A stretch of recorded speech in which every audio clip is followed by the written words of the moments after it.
And I'm waiting for thumbs up. Okay, so I don't have a real gavel today, so I am using my little fake one, but it is. Actually, Brian, it was for you, and you had to hover for me. You will be receiving it at the end, but I'm going to go ahead and call our meeting to order. It is 6:31. And before we move forward, just want to let everybody know where the fire exits are. I see some new folks in the room. So in the back, you can see there are fire exits, and there is also one to the left of me over here. So in the event of alarms going off, please exit one of those three ways.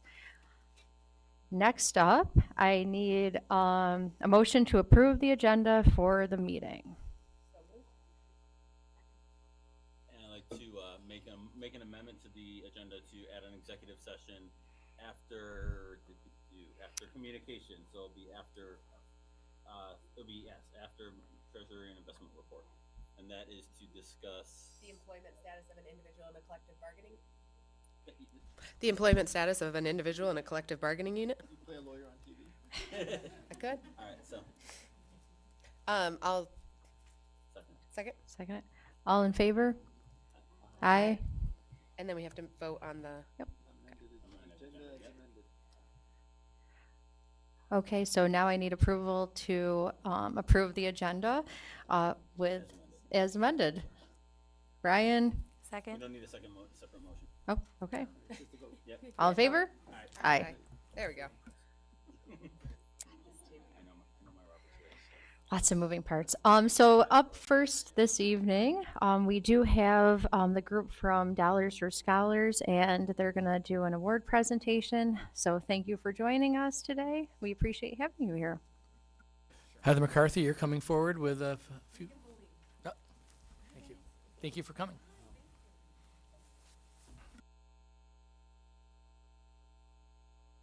And if you press the little button on your microphone, it should turn green, and you are good to go. Is it green? You are good.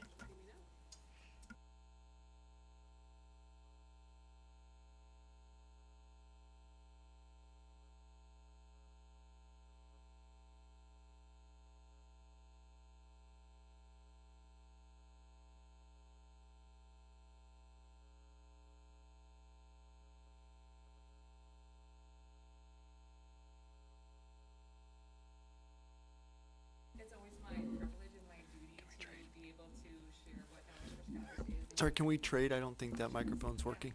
Thank you. A little light is on. Yeah, it's just not coming through. Okay. Well, all I did was thank everybody so far. So. Yeah, okay, now I got it. So it's always my duty and my privilege to be able to share a little bit about what Dollars for Scholars is really a special group of people, just like you guys. What I was saying, what people might have missed me, is just we're all volunteers on our board, and we all work year-round, and our sole purpose is to provide scholarships to college-bound seniors. But it really is so much more than that. It's very emblematic of the magic of the town of Fairport and our community and its generosity and the generational love that is here.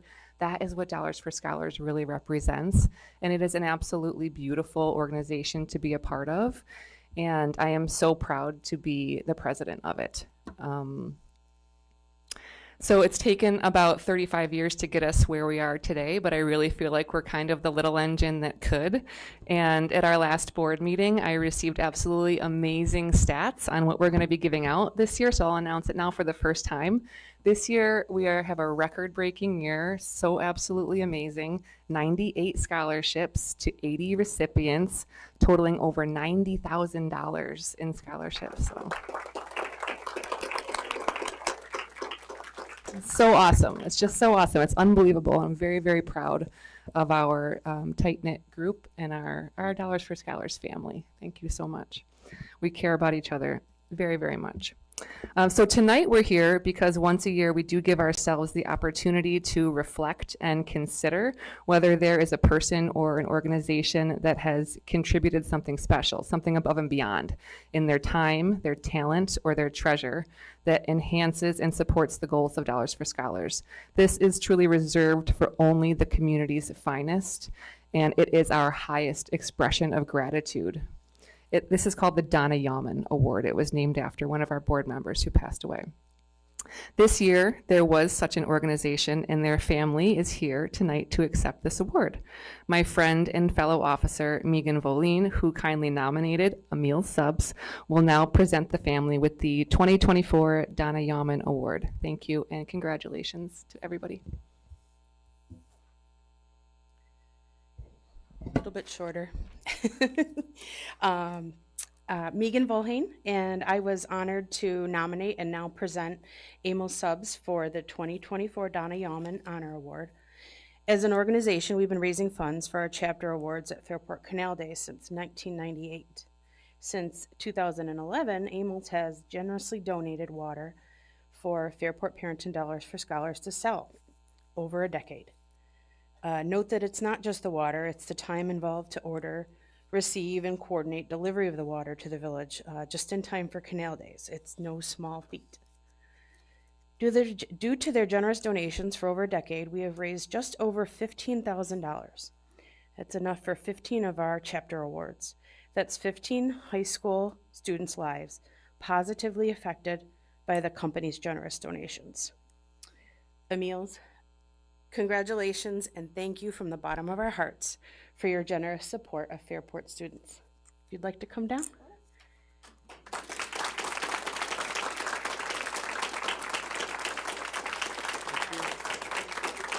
Thank you so much. Thank you. Thank you very much. Totally humbled and glad to help out. Every one of my nieces and nephews all graduated Fairport, and they're all Raiders, and this school system's been pretty amazing. Everything they've done. So I'll tell a little quick story about how this relationship started. I got a phone call from a student, and it was a decade ago, maybe more, and he was asking for a donation. I said, well, how much do you want? And he said, well, whatever you can afford, $20, or, you know, if you want to give $100. So I said, I'll tell you what, you can have $100 or you can have $2,400. And he said, really? And I said, yes. I said, well, there's an old saying, and I'll kind of cut it tighter, but you give somebody a fish, you feed them for a night. You teach them how to fish, you feed them for life. I said, we will give you 2,400 water bottles that you can sell at the Fairport Canal Days for $1 a piece, and then you'll have $2,400, and we'll do it every year that you want to do it. And that's how it started. And so he contacted whoever his chaperone was, or the leader of the group at the time. So we've been very, very, very happy to do it. My father recently passed away, and he always had an open pocket for children, any type of charity, and we'll always be there for you guys in any way that you need. Thank you very much to everyone.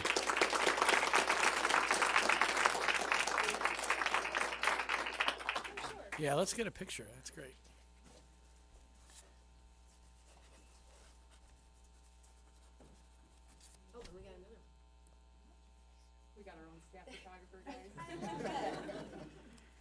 And I'm just going to, You know, I appreciated what you said about generational love in Fairport, and I think that's an example of it, like many others. And like $90,000 this year, that's impressive. Thank you all. Thank you all. That's right. on a personal note, I'm just going to thank you because I think you donated subs as well for our enormous indoor track banquet this year. I think that was last week. It was last week. Yeah, Yeah. yeah. So thank you. I mean, we have an enormous amount of students that participate in track, and they were very excited and grateful. So thank you for that Yeah, too. we found out Connor Passion was my cousin's son, and we were real excited to do it in his honor, and a few of the other students. So every year I'll be coming to you. No, I'm kidding. We're all in for the kids. Thank you. Okay, now we're going to move on to our public comments. And we did let folks know who will be speaking tonight, just some of the guidelines. Everybody will have 3 minutes, and we'll give you a warning when 30 seconds are left. Additionally, just make sure that you're being courteous, kind, not naming people by name specifically if you have a concern, and just being overall good-natured about the things that you're sharing. I will also just mention that public comment is for folks to address the board here, but we unfortunately don't have the opportunity to respond back. So don't be surprised if we are just sitting here nodding our heads. That is just the way it goes. So first up, Naomi Sheely. Okay. And you're gonna go right. Do you want them all three at once? Okay, and then we have, Charlotte Murphy, Avery Gang.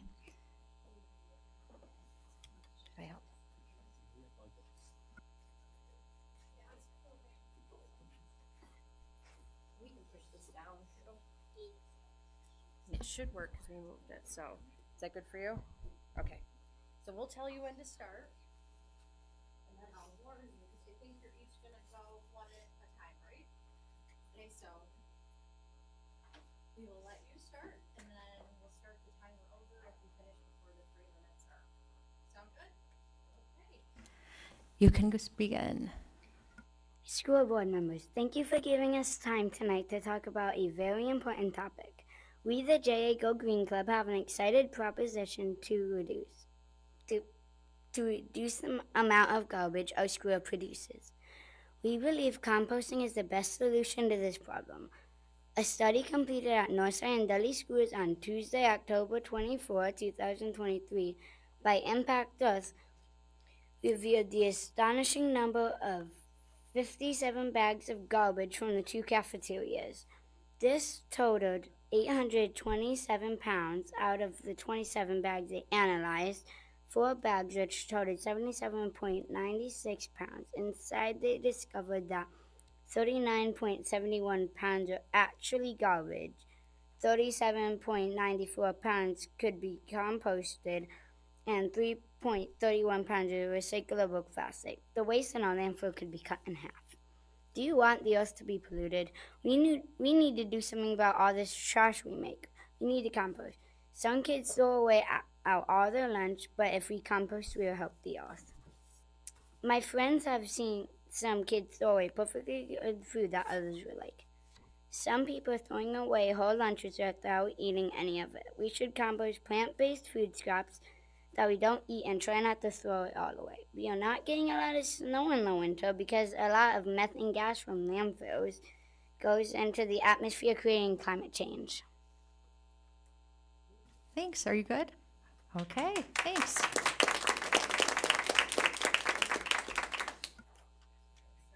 We're going to go ahead and start our timer over, so you have 3 minutes too. Go ahead. There are many benefits to composting. Composting reduces the amount of food waste and garbage. It improves the health of soil, which we'll use in our gardens at JA. Our garden has provided a great deal of fresh vegetables for us to try and even to use in our cafeteria. The garden has also provided us with a lot of fun hands-on outdoor learning. Using compost from our food scraps will promote healthy plant growth. Composting would educate us about what can decompose, like food waste, and what does not decompose, such as plastic. It will increase our knowledge about the importance of reducing our carbon footprint and also aligns with our school's values. Composting reduces methane emissions from landfills. With less emissions, composting combats climate change. This winter was pretty disappointing. Some of us never even got to build a snowman, a snow fort, or go sledding. We didn't even have a snow day. If we do not reduce the emissions from landfills, our Earth will just keep warming up, creating different weather patterns that can change our lifestyle and businesses. Here are some thoughts that our Go Green Club has mentioned. People think any type of waste is garbage. We need to teach them. Other schools compost. We should compost because it helps the environment. Other schools do it. We see people throw perfectly fine food away. Thank you.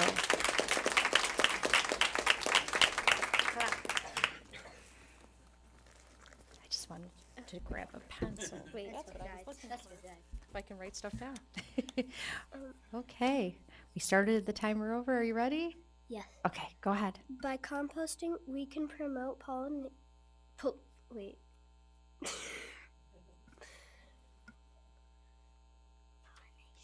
pollination with healthier plants. Although composting requires additional time or effort at first, the benefits of composting are great. We will learn to be more aware of what we can reuse and reduce waste, which will make our future brighter. We will not only help our school, our whole community. Some of us live close enough to the landfill here in Parrington. In the summer, it can get pretty stinky. The less garbage we put there, the better it is for everyone. Finding places to put garbage is getting harder and harder. So the best way to help is to make less garbage. We thank you for your time and consideration. We hope to make Jefferson Avenue Elementary School a more sustainable and eco-friendly place. Together we can make a positive impact on our school, community, and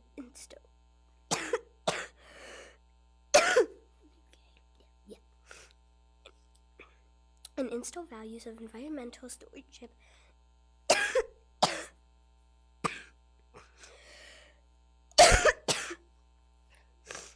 in our school community. And our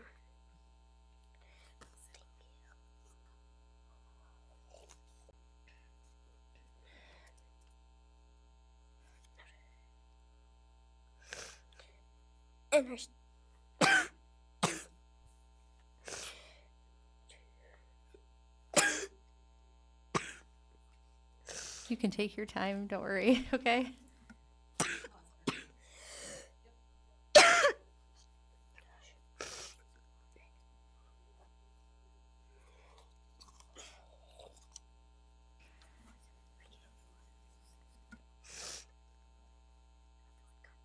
Together we can make a positive impact on our school community and instill values of environmental stewardship in our students. We look forward to working with you. Make this change in our school. We can make composting part of our routine in the cafeteria. Along with the recycling, we can make our environment community better. Here are some other things our Go Green Club has mentioned.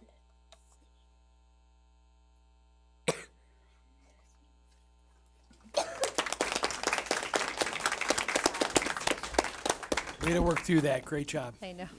Cool. Nice job. And you can go ahead whenever you're ready. Okay. I'm not quite sure how to read this, but it's thoughts from kids who can't make it today from our club. Yep, that's fine. Charlotte said, I once saw someone throw away the entire lunch that they had bought. Harper has seen people throwing away food that their parents worked hard to pack. And people throw milk away without drinking any of it. Other schools compost, we can too, and we don't even recycle in our cafeteria. Thank you.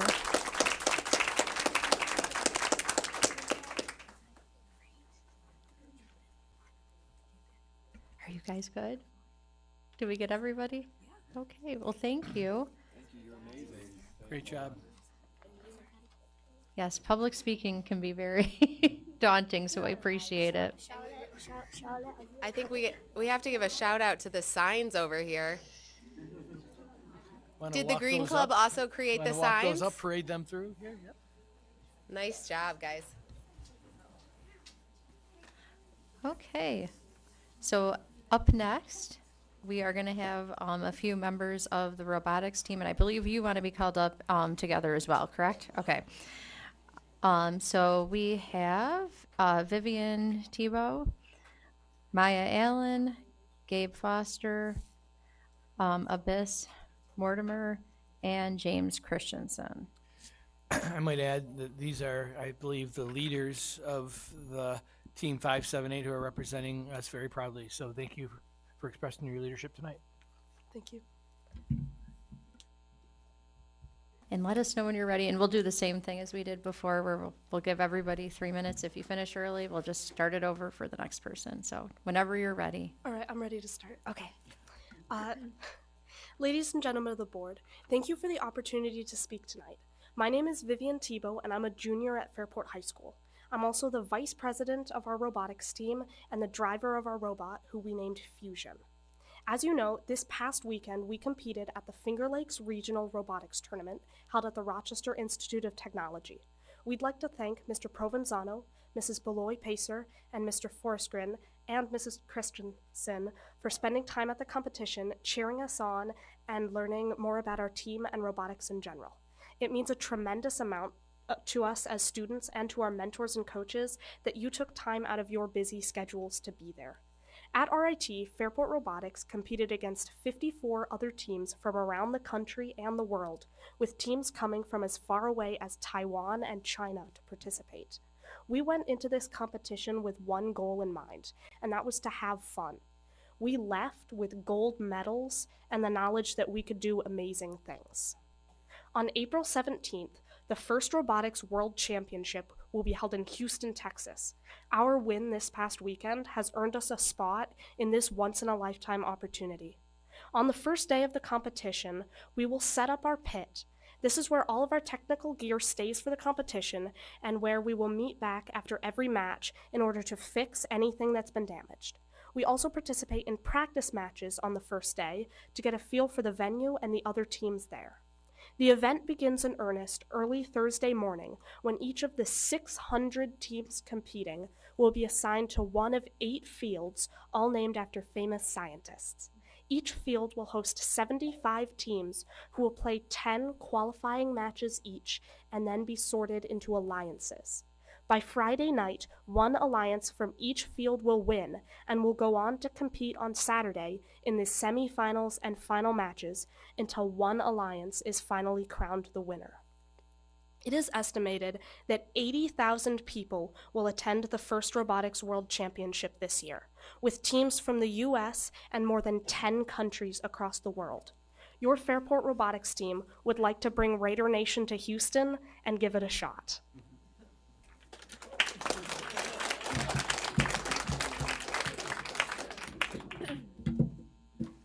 Thanks. Maya, whenever you're ready to.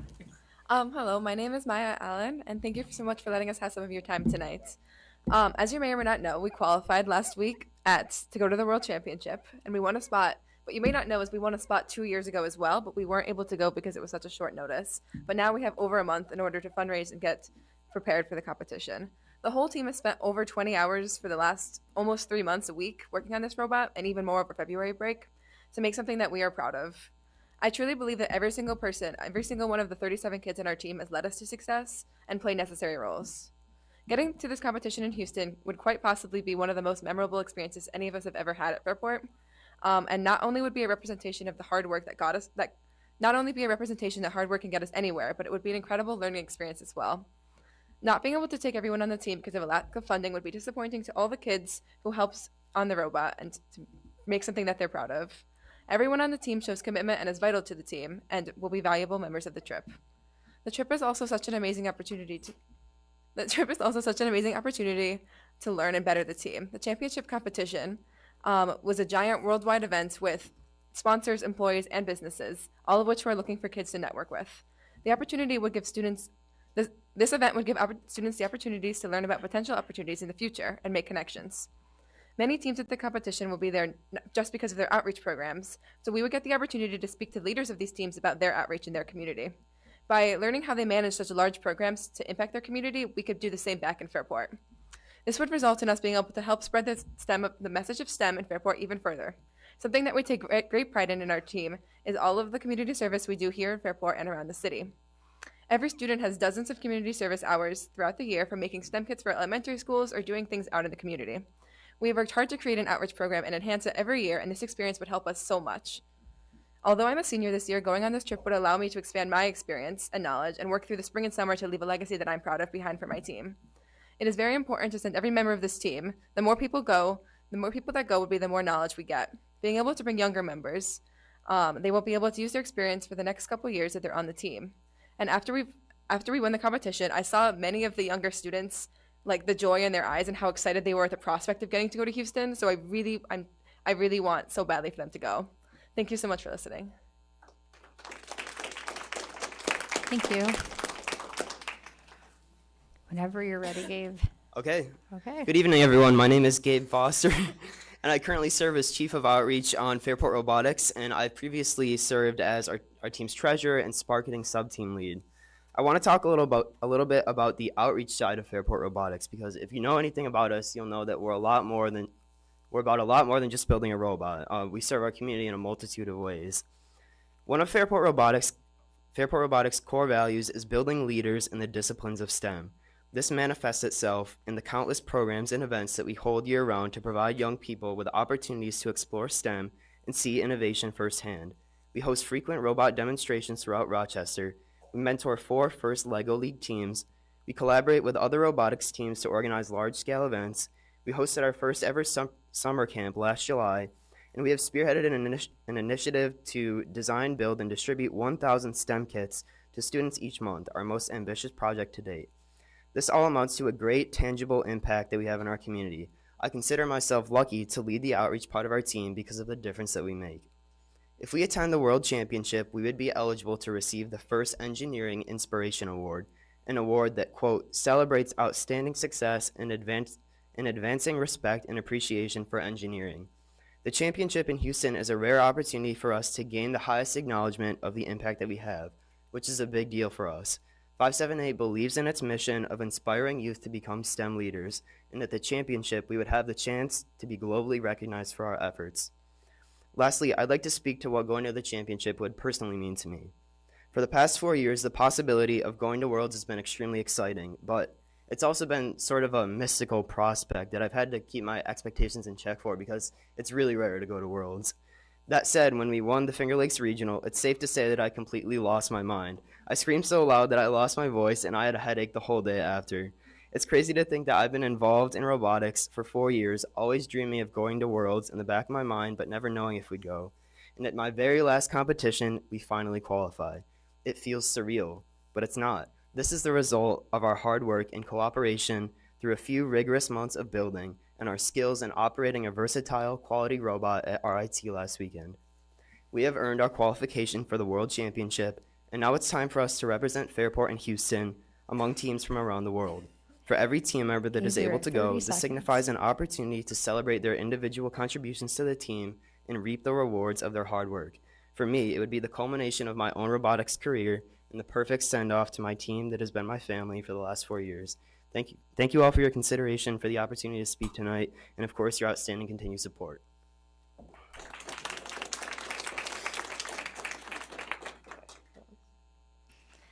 And up next, we have Abyss. Whenever you're ready. Okay. Hello, everyone. I'm Abyss. I'm currently a junior, and this is my 3rd year on Team 578. It's, however, my 8th year being involved with the first organization as a whole. As somebody who has been involved in this program for half of my life, I can say that it is extremely beneficial no matter how you're involved, and the more that you do within it, the more that you can get from it. This opportunity to go to Worlds is extremely important to everybody on the team. This chance only comes around maybe once during someone's time on our team, but it is such a beneficial experience, as not only will everyone on our team get more experience at a robotics competition, but they can also make invaluable connections with other teams, organizations, and companies. Throughout my time on First, without even having gone to anything above a regional, I've developed so many different skills and connections that will help me in my later life. Not to mention the many, many friends. Every time that I go to a competition, I meet people from all around the region, even from different countries. This World's competition will amplify that with teams from all around the globe, making this an invaluable experience. Thank you so much for listening to us and for your support. Thank you. And James, you're up. Hello, my name is James Christensen. I'm a senior in the 4th year on this team, and I am the president and drive coach of Team 578. I have the privilege of working very closely with all of the students on our team, and they are all amazing and curious students who love growing through STEM. As most of you know, the Fairport Central School District is the biggest sponsor of our team, by far. If I were into embezzling funds, which I'm not, don't get me wrong, you've given us enough money for me to buy whatever car I could want over my 4 years on the team. The impact of your charitable donations is not lost on us, and we wouldn't be able to win anything or merely exist without your support. With your support, we've had great success over the past 3 years, as you've heard. We've qualified for the World Championship Tournament, and the World Championship Tournament is more than just robots. It's a week-long engineering boot camp, a job show, a college fair, a 12-hour classroom, and a place to jumpstart careers. I'm passing around a QR code now that you can scan, and you can see the entire 2023 agenda of conferences, seminars, and other programs run by industry professionals. There are also countless booths set up all over the convention center with internship opportunities, college and scholarship officials, and valuable networking opportunities. The value of Worlds is immense. In 2018, we went to Worlds in Detroit. This was back when Detroit was a host, and then they got mad at first, but that's a whole saga.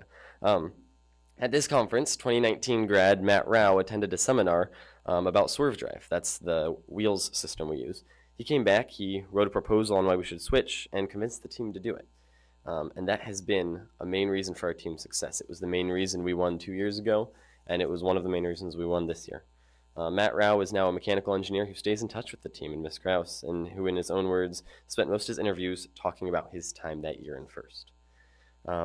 Every company, every tech school, anyone worth knowing will be at the World Championship of High School Robotics, because this is the pipeline. This is how our students make a name for themselves. This is the top of the system, the best of the best, and this is where companies seek their next bright stars. Can you guys think of a better place to send our Fairport students?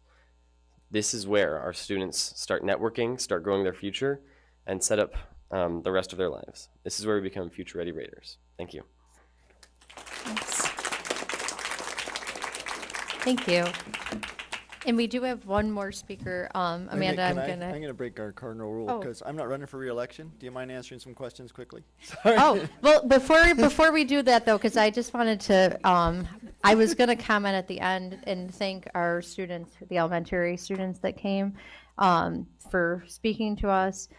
Thanks for updating us with information.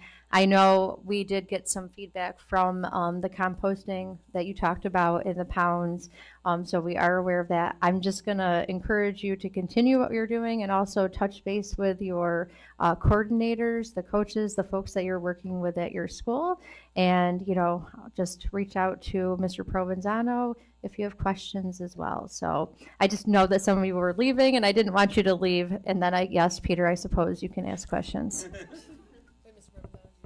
I just wanted to say, just yesterday, we had a meeting with our sustainability leaders in the district about what we're going to do next year. So some of that good stuff that you were talking about, hopefully we'll be able to measure it and see how it's working next year in a very formal way. So keep up the great work and strong voice and advocacy. Thank you. Thank you for giving me. We're all breaking the rules, so I don't feel so alone. But anyway, so we learned some of the specialties. I mean, one thing I love about robotics is the variety of activity, right? People who reach out and do advertising, and then you do this community outreach, and there's a treasurer, right, because of all the money that you bring in, and somebody better account for it so you're not embezzling it, James. Right, yeah, we'll be reviewing some audits. But what's your specialties, right? Vivian, you said you were a driver. So I am the driver during competition, but my specialty is building the base of the robot and working with the wheels. Okay. During competition, I'm the coach, so I organize what's happening. But outside of competition, I'm versed in structural components, computer animated design, and building things. On the team year-round, I'm the communication specialist, which means that I take notes during meetings, I reach out to sponsors, and I keep track of the team's attendance and community service hours. And then during competition, I am in charge of safety in the pit and making sure everyone is wearing safety glasses and being safe and responsible in the pits. As I said, I'm chief of outreach on the team. I've been a leader on our sparketing sub-team for my whole time on the team, which is geared towards our enterprise stuff and our outreach. And at competition, I present for the team's Impact Award, which I wanted to talk about tonight, but I didn't have the time to. The Impact Award is like the most prestigious award given by FIRST, and every year, it's basically a summary of all your team's outreach initiatives. So it includes like written essays and a presentation that you give for judges. So I take the lead on that award every year, and I've presented for it 6 times over my robotics career. Wow. I am the FLO. Thanks, Mara. Thank you. I'm the FLO coordinator on our team, so I make sure that all of our FLO teams that are under our jurisdiction are up and running, and that they have coaches, and that we're sending mentors to their meetings. And then I'm also, like Gabe, I'm an impact presenter, and so I've also done that 6 times. And oh my god. And I'm also, this year and last year, I'm Sparketing lead.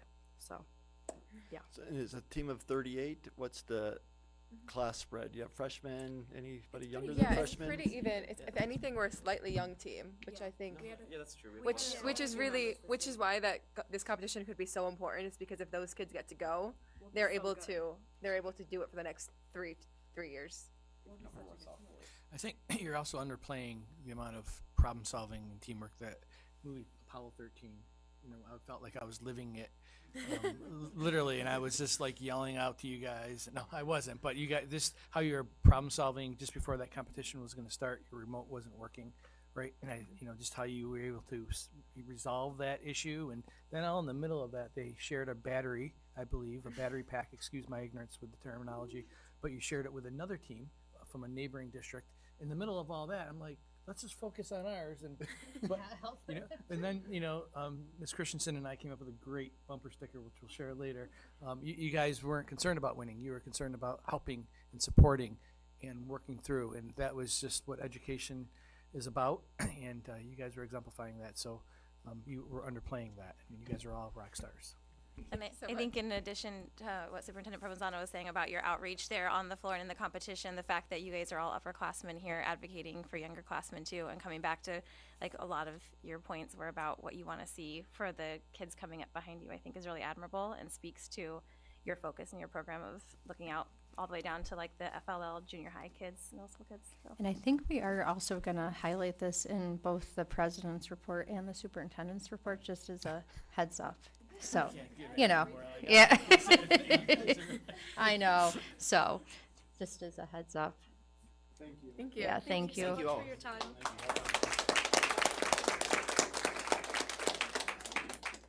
And next up, we have Amanda Allen. It's all good.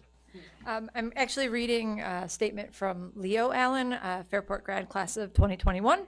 He can't be here because he's off learning things. My name is Leo Allen, and I was a freshman on Team 578 in 2018, the last time that we qualified for the first Robotics Championships.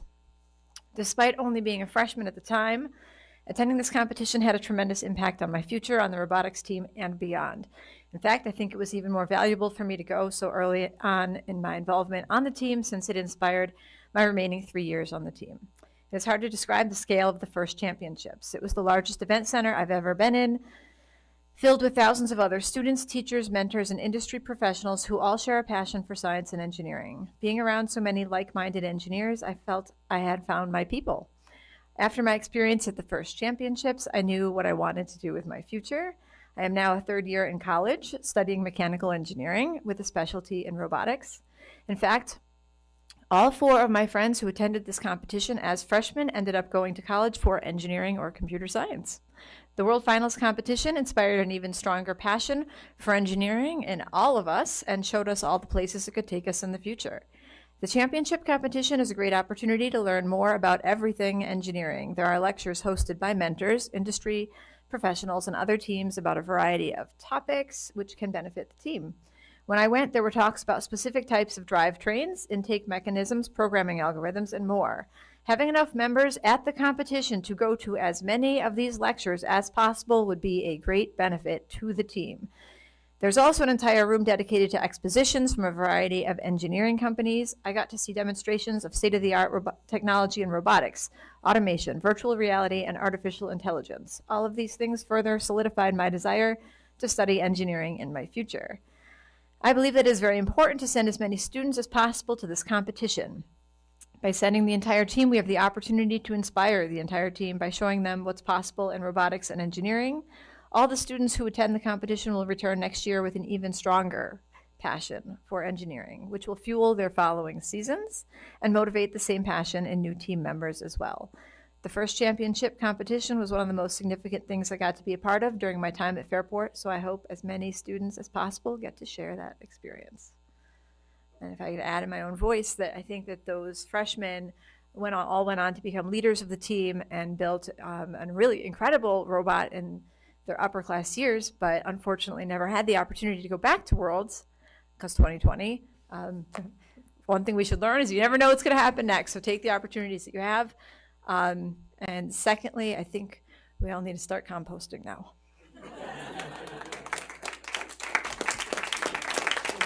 Okay.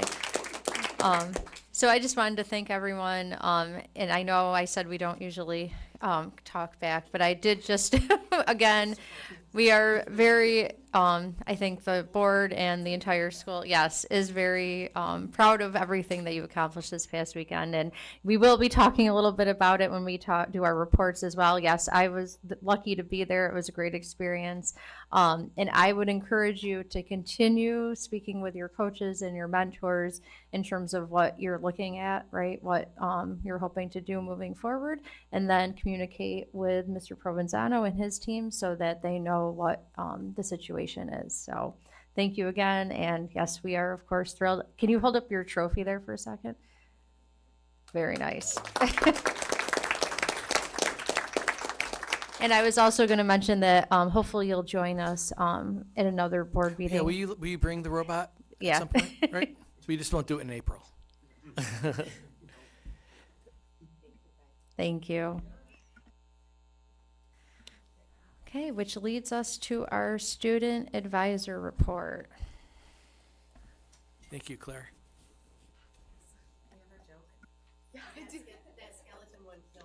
Really? I almost asked you in the line for the senior breakfast for a joke, but then I was like, no, I'm not going to do that to you. She would have had it.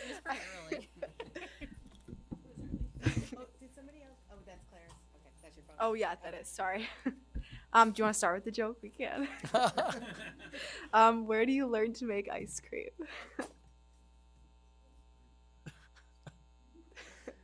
Go for it. At Sunday school. Hi everyone. It's great to see you all tonight. FHS has had an eventful month, starting with spring sports have started, and this year we have a new sport, which is girls flag football.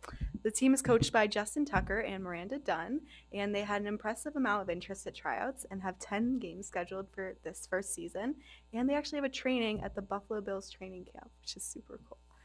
This is a great opportunity for Fairport, and personally I can't wait to watch the games. We also had a hateful speech assembly a few weeks ago, which was hosted by University of Buffalo professor Dr. Havan Hunter. It taught ways to treat others through inspiring stories and metaphors. And for the last few weeks, we have had Brotherhood Sisterhood Family Outreach Day prep. Padlet videos have been sent between elementary, middle, and high school students.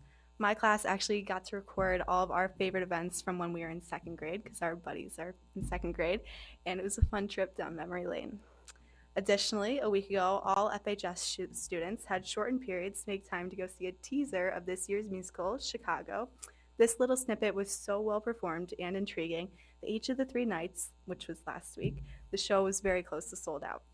A huge congratulations to the Drama Club and Mr. Northrup for what I think is the best performance I've seen at Fairport. Moving on, our Old English F Award Committee also just sent out the application for this year's award. Over the next month, students will be actively submitting their resumes and essays about why care is important to them, and then the staff and student-based committee will ultimately hand out the award to earning recipients. Also, 35 students from EMCC competed at the Skills USA Regional Competition on March 5th at Alfred State. Students competed in career-focused leadership contests like cosmetology, And congratulations to all the competitors from FHS because they all scored very highly. And last Friday, we hosted the 100 Days to Graduation breakfast, bright and early. Mr. Clark announced that the Senior Bash t-shirt design winner, which was a clever design by senior Veronica Talma, drew a gold bar and writing our 24-karat theme bash in it. It was very impressive. He also announced the winner of the staff graduation speech, and majority of senior votes went to our class advisor and Spanish teacher, Senora Funk. We're so excited to hear her insightful words in just a few months. Lastly, student officers announced our ball theme, for which we arrived at by getting suggestions from our class through social media, and then we officers voted on suggestions based on decoration feasibility. Many people were excited to hear us announce that the theme will be Mamma Mia, or like a night in Greece, if you want to look at it that way. In reference to our Brotherhood Sisterhood Week, yesterday here at FHS we had our annual Bro Sis Family Talk. Our jazz band performed as well as a singing trio with the Brotherhood Sisterhood song, which is stuck in my head all day. And senior Jake Dixon and teacher and coach Mr. Murphy gave insightful speeches about their experiences at Fairport and what makes Fairport a family. And today at Minerva DeLand, Karen Iglesia, who is Primetime 585's host, visited and gave a presentation about equality, respect, and kindness. This was a great lesson for our freshmen, and they especially loved getting to know Miss Iglesia. That's all I have for tonight. Do you want to turn this off? Thank you, Claire. Thank you.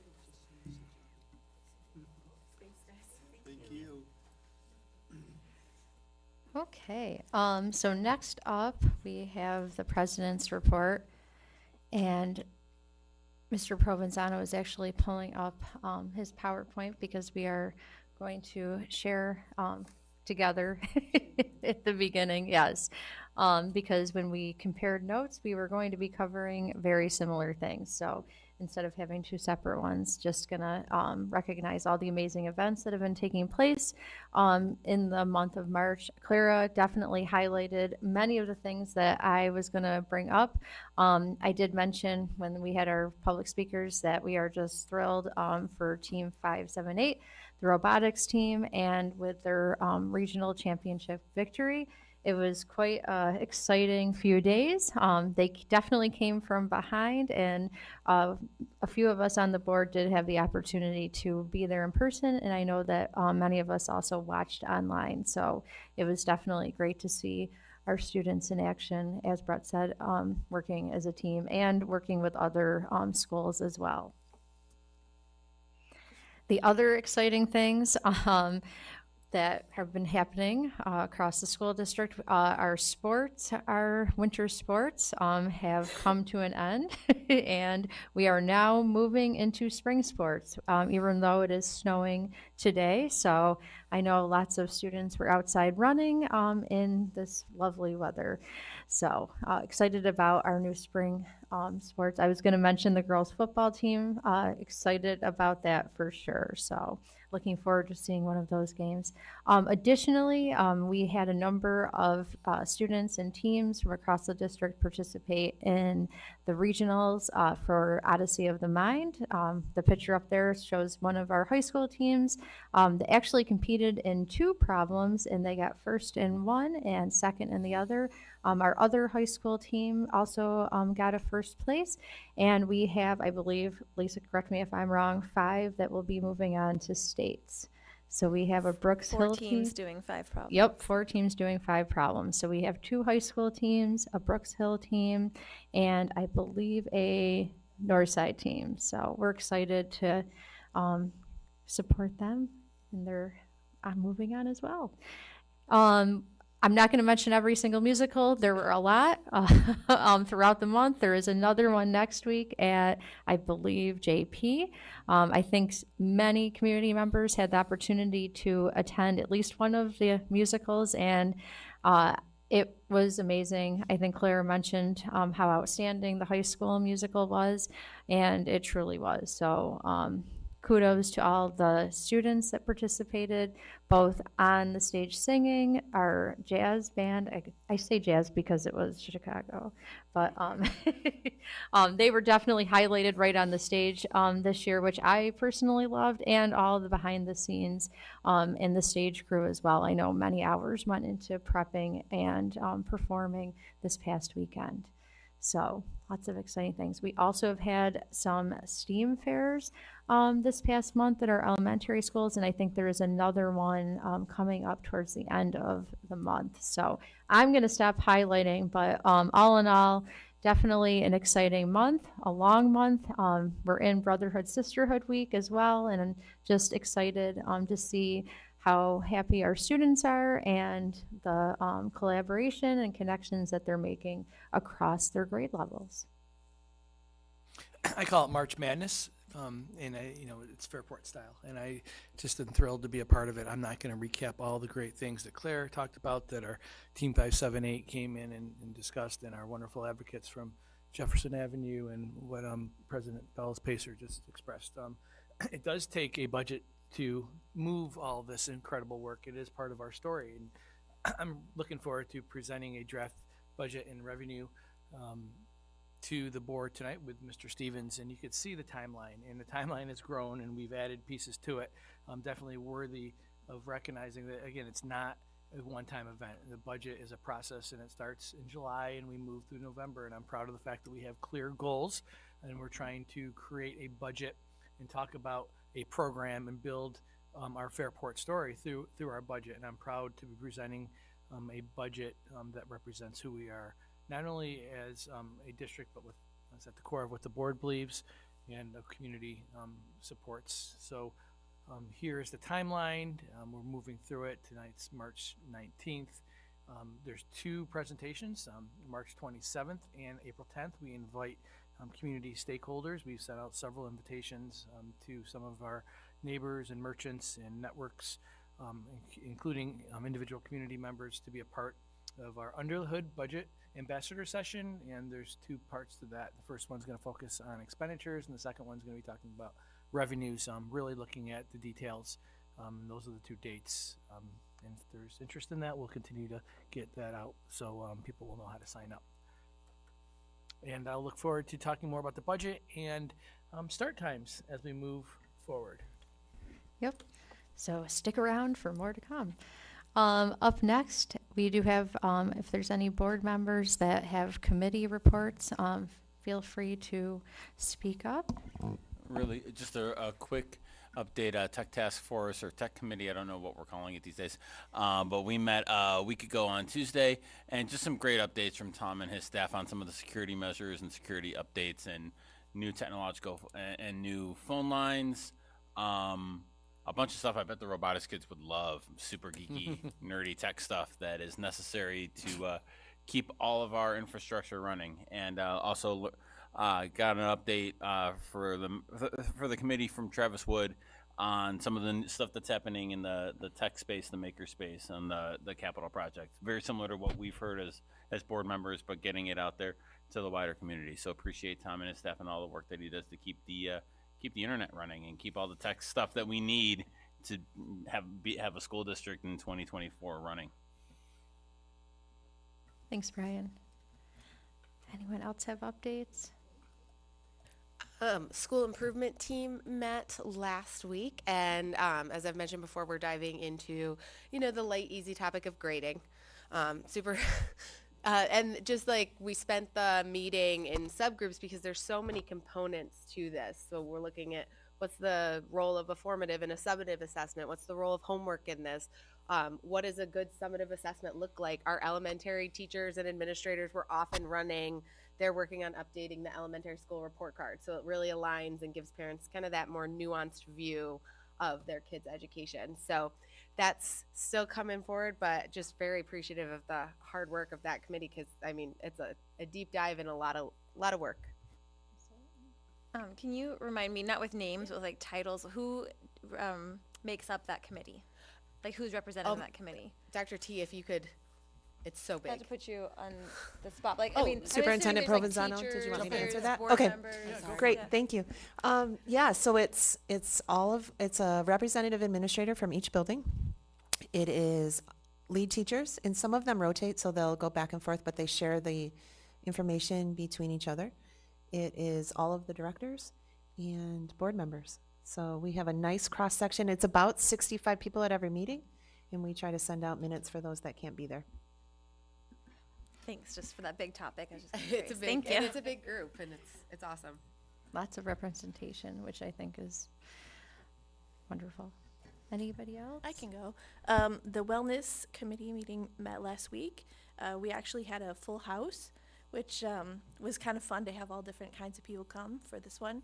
And we were reviewing the blue sheets and trying to figure out how the blue sheet can align a little bit more with our core values and the making sure that everything is appropriate and focused. So more to come on that, but we're working through it. That's where you're also reviewing the code of conduct, which we'll be bringing in April to the board to begin processing it. So thank you for bringing that up and participating. Because it's a highly. I was going to say that too. And actually, it was last night. But the blue sheets are something that traditionally had been signed off on by students and parents, making sure that students and parents knew expectations when students would be playing on sports teams. So It's extracurricular and sports. and extracurricular, yeah. And it has a list of things that you should not be partaking in if you are a student athlete, and parents are supposed to know about that as well. But I think now everything is electronic, so some of that physical. Not blue anymore. Right, it's not blue anymore. Not blue anymore. That's It one just of the needed- points that came It up. just yeah. needs an It just needed update. to be updated. Yeah. You know, we updated the code of conduct. We're continuing to learn our way through that, and there's been instances where we looked at our quote unquote blue sheet and saw that it didn't align, and I think that's just a great practice. And I know that again, Deborah Miles, student who's director of student support, will be coming in and highlighting some of those She pieces will along be. with some other subtle changes to the code of conduct or updates. Excuse me. And there were, Nicole mentioned, there were a lot of folks there. I think it was great that there were coaches represented there. And yes, you're right, other extracurricular activity advisors, so that they're on the same page as well. So.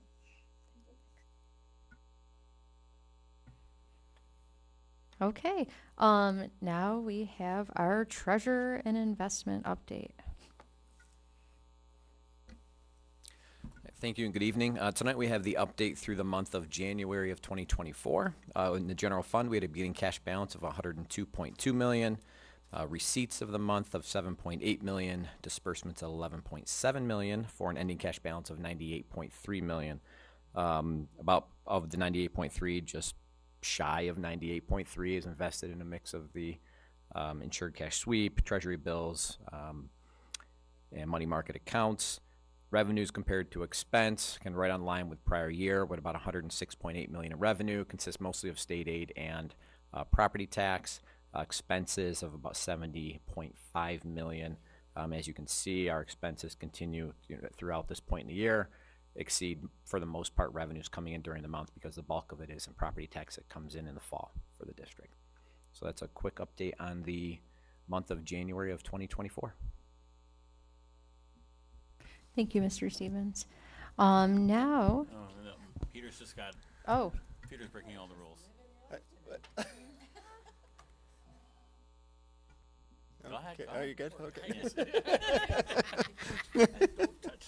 I just think, putting some things together and let people know where I stand on certain things, although you probably do. Just pointing out the interest revenue for the month of January was $177,000, which I think in the month alone exceeds what we budgeted for the year, because interest rates skyrocketed during the budget season of last year. And so we can look under many stones and maybe find funds to support our robotics team. But that might be one of them. So if I can be shameless.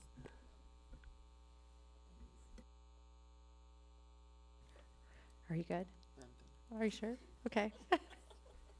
Okay. So we are going to, I'm going to do a motion to enter into exec session, but I did just want to let the folks that are streaming know that we will pause our streaming, but we will re-enter, reconvene after we take a brief break. So I need a motion to enter into executive session to look at matters pertaining to the job and duties and performance evaluation of members in a collective bargaining unit. And we invite the Assistant Superintendent of Human Resources, Doug Loff, Assistant Superintendent of Business, Matt Stevens, and Deputy Superintendent, Dr. Oh, I am? No. That was, do we not need to invite everyone? Matters pertaining to the employment history of a particular individual in a collective bargaining unit. And that's Doug Okay. Loff and myself. Okay, so I will fix that. Yep. So we're going to ask. Okay. Second. Peter. All in favor? Aye. Okay, so you can stay in the room if you're in here. We're just going to go right across the hall, and then we should be back very quickly.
I need a motion to return to public session. So move. All in favor? Aye. Point of order, can I make a motion to amend the agenda to add 6D, a personnel agreement?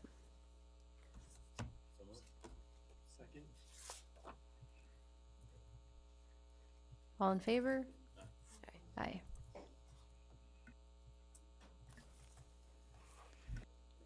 All good? Okay, so we are now on to presentations. So, yep, we are good. So we are going to have a presentation on the 2024-25 instructional budget and total budget. This is a draft, and we're ready to go.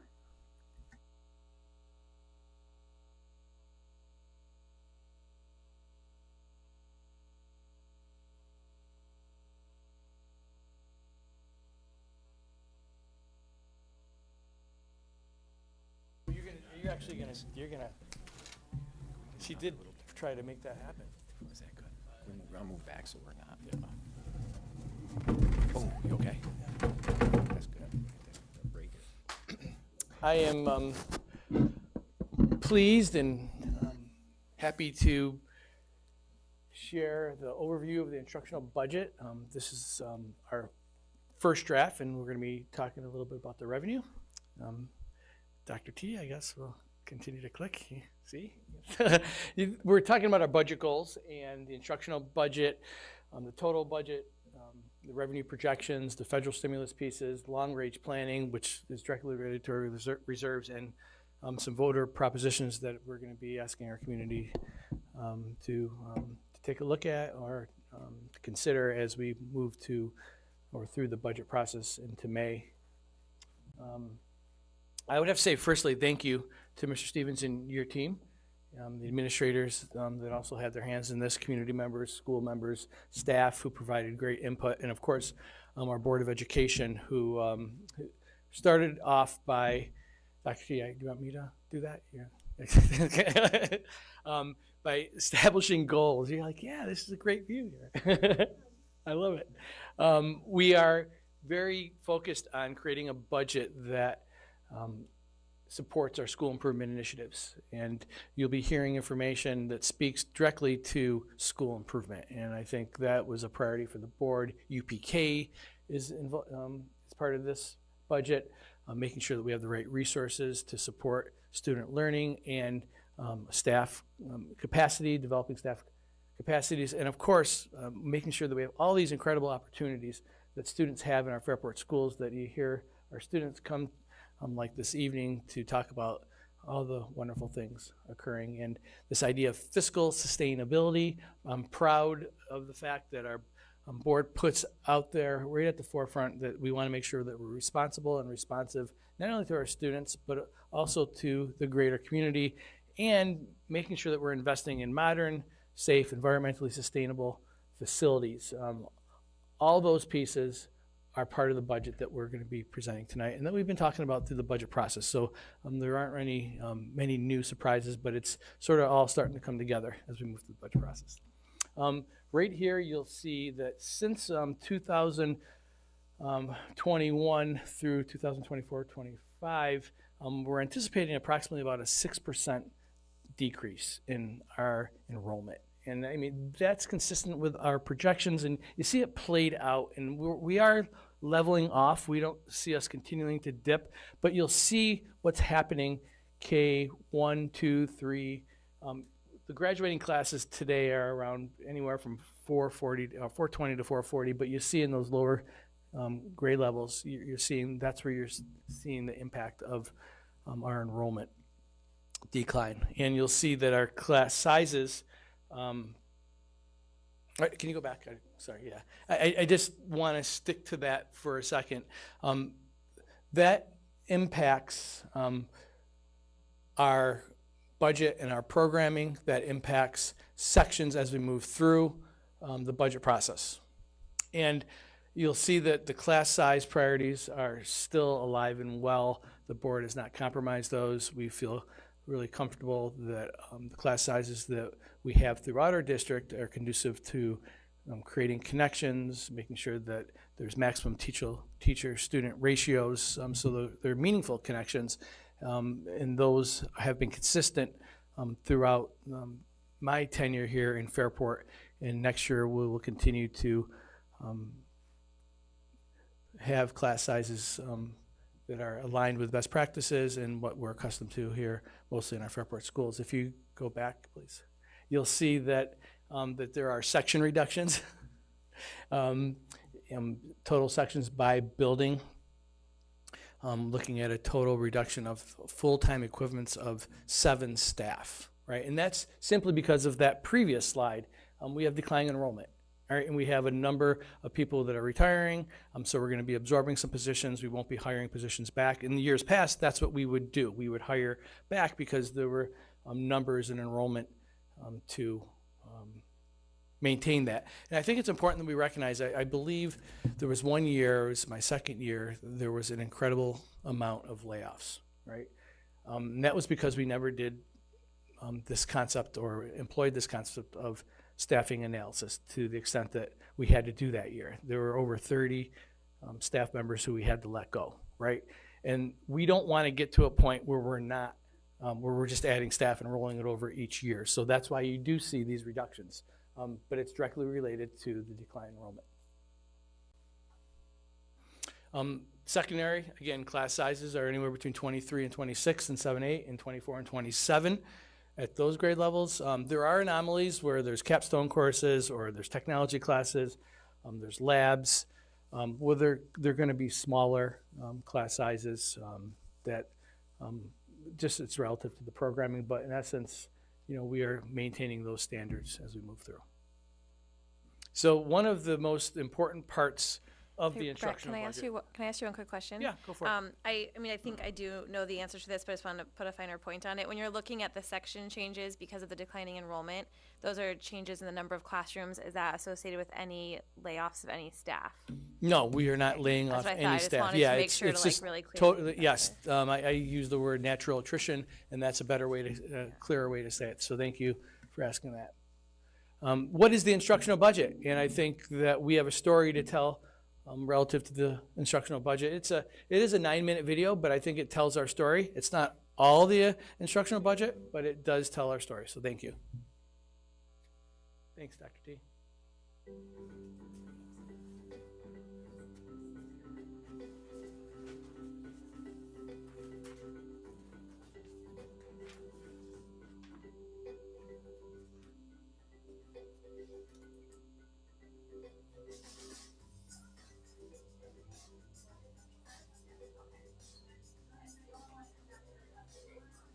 Working with Amplify, the best part about it is that we still get to the core foundational topics and address all the next generation standards. But what it does is it really gives the children the why behind all the math. It doesn't just, it's not an I do, you do, now let's we do, that kind of thing, not direct instruction. The kids are coming up and understanding those foundational skills, and they're coming through a more discovery-based approach where they own it more. So when you want to target instruction, it's not just like the math topic of the day. All the math practices are based on what you would want out of a solid employee. Like, can I persevere through this problem? Do I know the right tools to use to address the problem? Can I find structure in a problem so that if I see the structure in this one problem, I can move it on and apply it to the next problem because I see the structure of how that math works.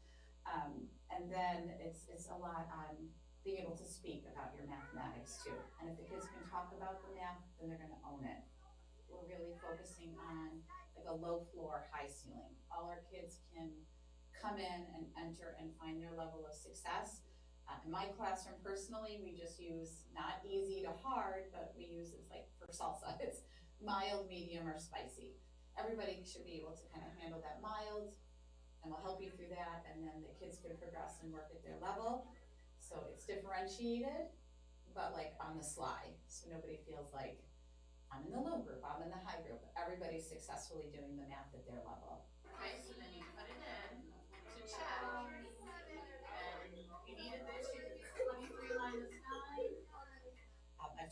kindergarten. I've taught pre-calc. I've been in all the buildings, kind of seen where our kids are coming from and where they're going. I think the way we're trying to set up our math class is that math is okay. I think sometimes it gets a bad rap, or I feel like my main job when I wake up every day isn't, you better know how to solve this equation. It's more, I feel successful. I can find success in math. So if we're building a confident child that can speak about their math and approach it or feel like it is approachable, well then they're set up for success no matter, at whatever grade level. Like, math is okay.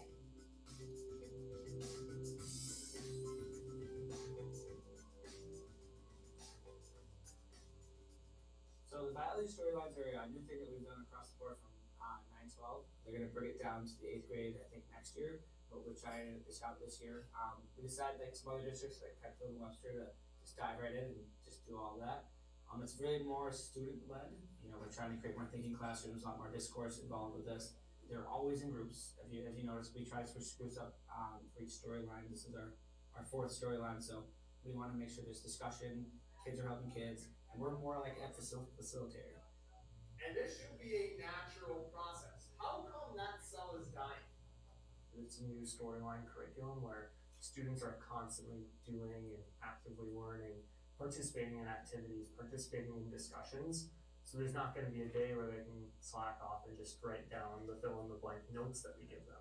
It's, oh, I have to be ready. We're going to be doing something in science. We don't just, take a nap or doze off while the PowerPoint is up there. There's always something going on, and I think the students have picked up on that.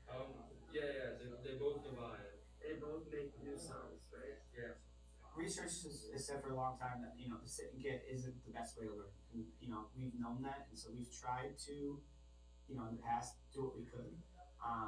But, there was PowerPoints, and there was taking notes, and the labs were great. But, we hit our lab requirement probably at the midway point because we did so much that we count as labs because it's so hands-on. Any groups want to go next? Go for it. Okay, what is immunotherapy? We've really enjoyed, I think, this big change. It was a big swing that we took to take on this change, but our day-to-day teaching is really, I find, a lot more fun, and I think many at the high school would agree, because the students are doing more. We're more facilitating, we're more helping them along, asking more questions, encouraging them to dive a little bit deeper. Okay, so the cell keeps dividing into two. Who has a box? Now, that's a question. It wants to go, who? So that answers a question. So I previously taught preschool special education, and I loved it. I loved the littles. And we always say that with a really, really strong foundation, you are lessening those gaps. And it's harder to fill those later on when they're cumulative. So that as much as we can do to support them early on and giving them rich experiences, rich vocabulary, rich English language arts programs, the better off they'll be going forward because they're hearing it, it's going in, they're thinking about it, they're grappling with it. So we know kids learn through play. That is how they learn about their world. They learn through play. So a lot of the new curriculums that we have, we're able to take the content and then turn it into some play-based type learning experience. Yeah. Who remembers something that he did in lunch? Jenna, what's one thing he did in lunch? That he slept in the mud and jumped in the mud. He's so good. He slept in the mud. He jumped in the mud. Brandon, a couple other things. Do you remember anything else that happened? Like Gus did something in the mud? Well, I think what's challenging is previously without having that defined scope and sequence and that specific language comprehension program and the phonics program, 95% that we have right now, every teacher was able to use their judgment on what their kids needed, and we didn't know what everyone was going to the next grade having. And we know all of our kindergartners are going to leave with exposure to all the short vowels and all of the letter sounds. We know that they're going to have exposure to 92 high frequency words. We know that we are going to teach them heart words, that they need to apply them in their reading and writing. And we didn't always have that. I mean, we want our kids to be literate, and that not only means being able to read the words on a page, which is what a lot of what 95% focuses on.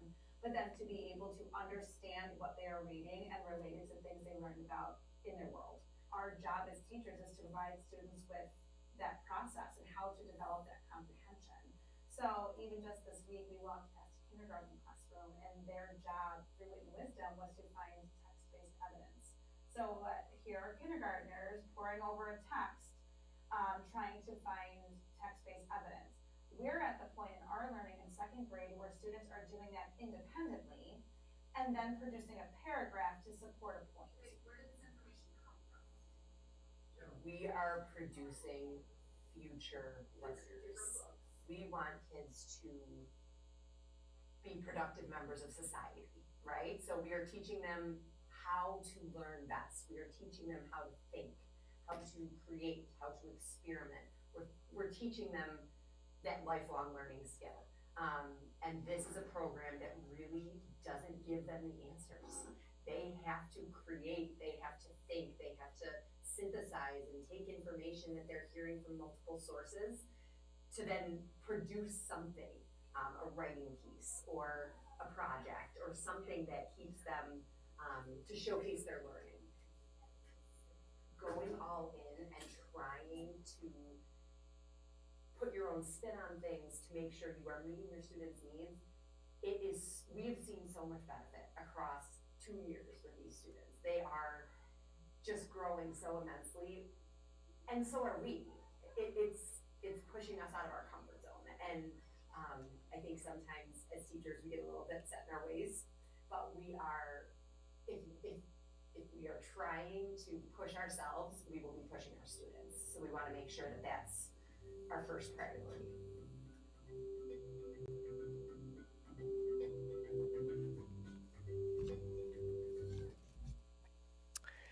Thank you, Lindsay, and your team of one for doing that incredible video. You know, we really do. We spend a lot of time talking about what we're trying to accomplish and what we're trying to share, because this budget, there's a story behind it. And when you see the next, the slide right here, all these things are still part of our budget and our programming. You know, things that weren't highlighted, you know, our comprehensive health programming, special ed programming, continuum of service. We're honored and privileged to be able to serve all of our students and give them what they need.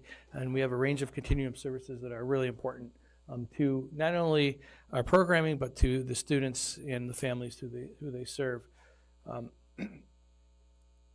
Interscholastic sports, clubs and activity, that wasn't part of the video, but it's still part of our story. And here are the actual line items when it comes to the instructional component. You do see increases, and again, it's related to the stimulus funding. The stimulus funding is no longer available, and we are at a point, which we have been saying, when Mr. Stevens has been saying for the past several years, is that, you know, first of all, we recognize that there are no short-term solutions, right? We recognize that once you put these pieces in, these are important pieces because it supports learning loss, it supports the social and emotional needs of our students. We've done an amazing job. Dr. T and the school improvement team have talked a lot about MTSS and building resources, bringing resources into the district, and that there's professional development that needs to occur, and all that takes resources. And we've heard a lot about the science of reading. We've heard a lot about our math programming. Again, continuing to invest in those pieces so we can do all the amazing things. So you see the instructional administration cost right there, and that's the curriculum development, the leadership that's associated with them, the instructional leadership pieces that are associated with those components, the building administration, central office components as well. And then you'll have a 8.72% increase in the special ed line, right? That's about programming. That's about, you know, bringing students to a committee on special education. We have students who are out of district and placed out of district, and those are services, natural services, again, that we're honored and obligated to support our students and our families, because I'm trying to give them as much as we can in district, but there are times when there's programming that's needed outside of the district. Program for our English language learners, I'm proud to serve approximately 150 students. Like I said, when I came in 20 years ago, that number was anywhere between 60 to 70 students, and now We have 150 students throughout our district. We've hired staff to support our English language learners. They were supported by the grant, and now there's no more grant, and you'll see that reflected because we need to continue to provide the support, right? The support doesn't go away. How many different languages do we have now speaking in our schools? That's a great question. You know, there was at one point it was, and this ebb and flows because sometimes it's fluid. It's been anywhere from 21 languages to 23 different countries, right? Yeah, so that's right. I remember it being last, right? Yep, so I don't know that it's shrunk much from there. It's just, you know, it's so fluid because you know, I lost track of asking because sometimes, you know, it's been higher, sometimes it goes, but it stays in between there. And, you know, and with that, we have programs, software programs, training, you know, we're doing so much more to, you know, think about the world around us and how we need to build awareness and support for all the students and all the things and gifts that they bring to us. They need all levels of support. Well, you say students, but education is always more successful with parents, and we need to communicate with the families. You know what? And I'm really proud of the partnerships that we have, bringing students and families in. We have translators. You see the programs that occur throughout the year where we're trying to invite families in to make them part of our community, make them feel comfortable in our community. Hats off to Carolyn White and team. Give them a big shout out. The occupation education, that's family and consumer science, that's business, that's technology. Those are components, our EMCC. We have students who go to the BOCES program and get certificated there. Again, you'll see bumps there. Part of it, you know, the sections for business and technology, family and consumer science was supported by the grants, and now there's no more grants. And now, as Mr. Stevens has said throughout the years, now we're absorbing them through our general fund. The one that we really, school and library AV, you'll see a lot of databases in there, a lot of software technology. You know, we're talking about, you know, having a data dashboard, resources of support. And you'll see that reflected in that 4.15% increase. In the pupil services, and I think this is where we put so many programs, from our behavior psychs to our school counselors. We have over 30 school counselors to support the mental health and well-being of our students. They also help interact with our staff. Our partnership with Strong Behavior Health is in this line. Clubs, I think, I love Mr. Forsgren, how he says it's the best you know, bang for our buck, for the amount of money that we spend on clubs, but what it does for our students. Oh, by the way, we saw that today. Robotics is a class. It's a 20-week class, but it is a club as well, right? Thank you. Sustainability, and that's growing, and those are driven by resources. And I'm proud of the fact that, you know, again, the budget is aligning to the board's priorities, the goals that were established. We could draw back each one of these line items to those goals.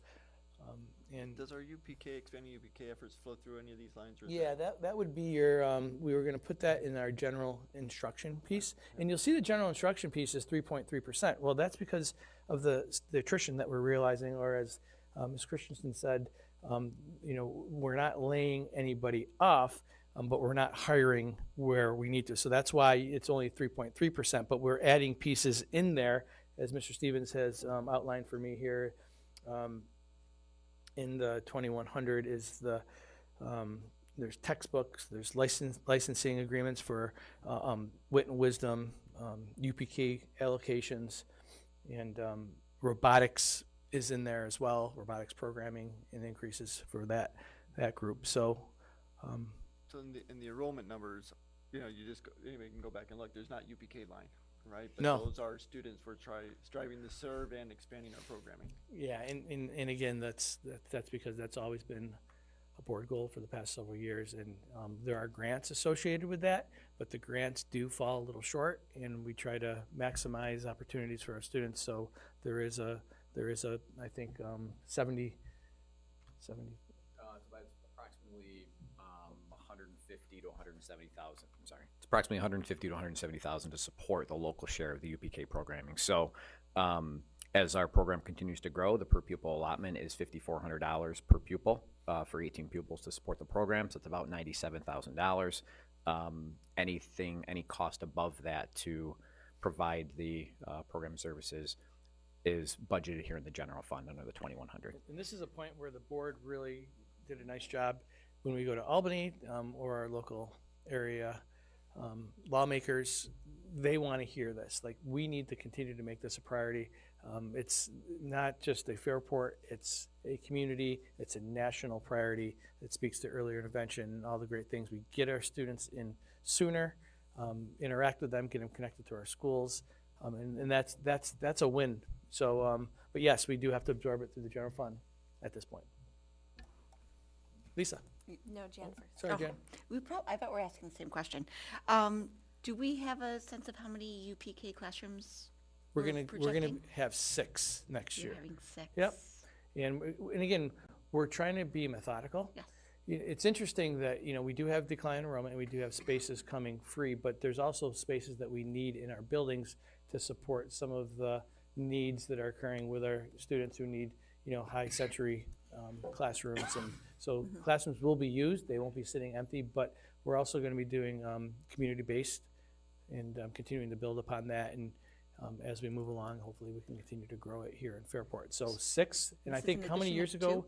It was 3 years ago. There were 3, and now we're making incremental, not fast enough, but I think on a nice trajectory. So overall, sorry, can I still ask my question? Go for it. I It wasn't apologize. actually the Didn't mean same to one. cut you off. So when we're looking at the increase in budget because we've lost the grant money that's run out. So I know we're always looking at the one side is the cost and the other side is the revenue and balancing that. So if you were actually looking at how much we were spending, whether it was from general fund or from the grant money, how is that changing? Like the amount of money, for example, the budget for ELL. Does that question make sense? So in 23-24, we've got about 2.4 million coming out of the American Rescue Plan grant. So in maintaining the programs and services we offer, all of that needs to shift back into the general fund. We have made efforts over the past year to try to ease into that within our general fund, but there's still a balance to bring over, if that helps answer the question. So about 2.4 million is 23-24's amount coming out of the I guess federal I just stimulus. thought all of that amount from last year would have been in the budget. We just also would have seen revenue coming in to offset it. But you're saying it wasn't all it wouldn't have all been shown in the budget. No, because so the federal stimulus funding is recorded in a whole separate fund than general fund. It's a special aid fund. So all of our expenses, revenues, that funding is actually over in one of the F fund accounts. So that's where you'd see those expenses and revenues. And I think that's a good point too to bring up. And when you look at a budget, it's just not one area. It's a pre-K 12 look, and it's just not. Every year is the most important year, no matter where you are on the continuum, and it's really challenging at times because you want to make sure everybody has everything they wanted and asked for and need, right? And you can make arguments for it, but when you're trying to support wonderful experiences from sustainability initiatives that are real to extracurricular enrichment opportunities like robotics and all the great elective programming that we have here, you need to prioritize. And that's why, again, you can always, and you should go to a classroom teacher or you should go to an administrator and they should have a list, right, of things that are great about the budget and things that they wish we could do more with. And I know that you all would say the same. And so some of the grant funding that we have been using over the past few years has been funding teacher and staff positions, correct?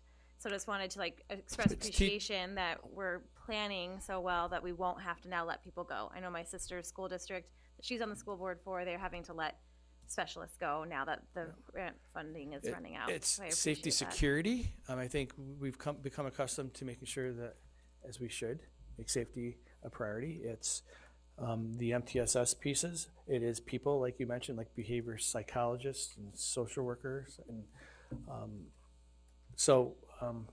it takes people. Yeah. Yeah, being able to protect our people, so I appreciate that. Thanks for that planning. And that's the instructional budget total. When you add up and average all those in, it's 5.6% increase. And Mr. Stevens is going to take some time now to talk about how we're going to, he's going to talk about the general support side of it and then work our way into some revenues and other components. So thank you. Okay, thank you, Mr. Provenzano. So, just kind of stick with this slide. Quick fact before we get through the entire piece. Instructional budget accounts for about 50% of the total budget. What's not in there are the benefits that are related also to the staffing that's within the instructional budget. As a whole, when we talk salary and benefits, we're people business. It's about 70 to 75% of our entire budget in terms of the programs and services that we provide to our population, students and families and community and all those pieces. So I just wanted to kind of mention that quickly as we think about numbers and how they roll into the whole budget. General support portion, again, the information presented back in February. I will say there have been changes since then as we've looked at overall budget, made some adjustments in areas, mostly kind of reducing some budget lines as we're trying to come into a balanced budget at the end for the budget adoption in April. Just to kind of highlight a few pieces here, Board of Education, that's clerk, that's our vote, that's the board piece. Only salary piece that really flows through there is related to our clerk, of which is a stipend position right now. So that's why you see a decrease in terms of the staffing change that took place for that. Central admin, superintendent's office, basically, that would be, superintendent, his clerical, and any contractual supplies, equipment, all those related expenses kind of roll through all of these different categories in terms of how we support the different areas. And each of these is basically related to standard rollover pieces and also analyzing the different expenses that roll into each and any other services to provide. For example, when we get to the 1600 central services, here is where we have our buildings and ground support, our non-instructional technology support in terms of the technicians that support our district, any of the BOCES services in terms of our server support, non-instructional equipment that we purchase through BOCES. Those would be the pieces flowing through there. And primarily in terms of increases we see in this line related to equipment replacement. We've seen the cost of vehicles, for example, pickup trucks double. When we purchased them over 10 years ago at $30,000, and replacement costs for those vehicles are now $60,000. Those are what our staff use to plow across the district. So that's what you see here. From the February budget, when we had the draft there, that's been reduced. Again, try to continue to own in on bringing a balanced budget to the community at the April adoption for vote in May. So there have been reductions throughout there from the February presentation. And then 1900 is basically our insurance, general liability insurance, and the BOCES admin costs. So the BOCES admin makes up 1.3 million of the 1.9. And then our insurance is approximately $400,000. That accounts for student accident insurance, that's general liability insurance, cyber, right? We've seen that become something that's more and more prevalent to carry for insurance coverage for school districts. So overall, about a $1.5 million increase, or 10% over the prior year. Next is transportation.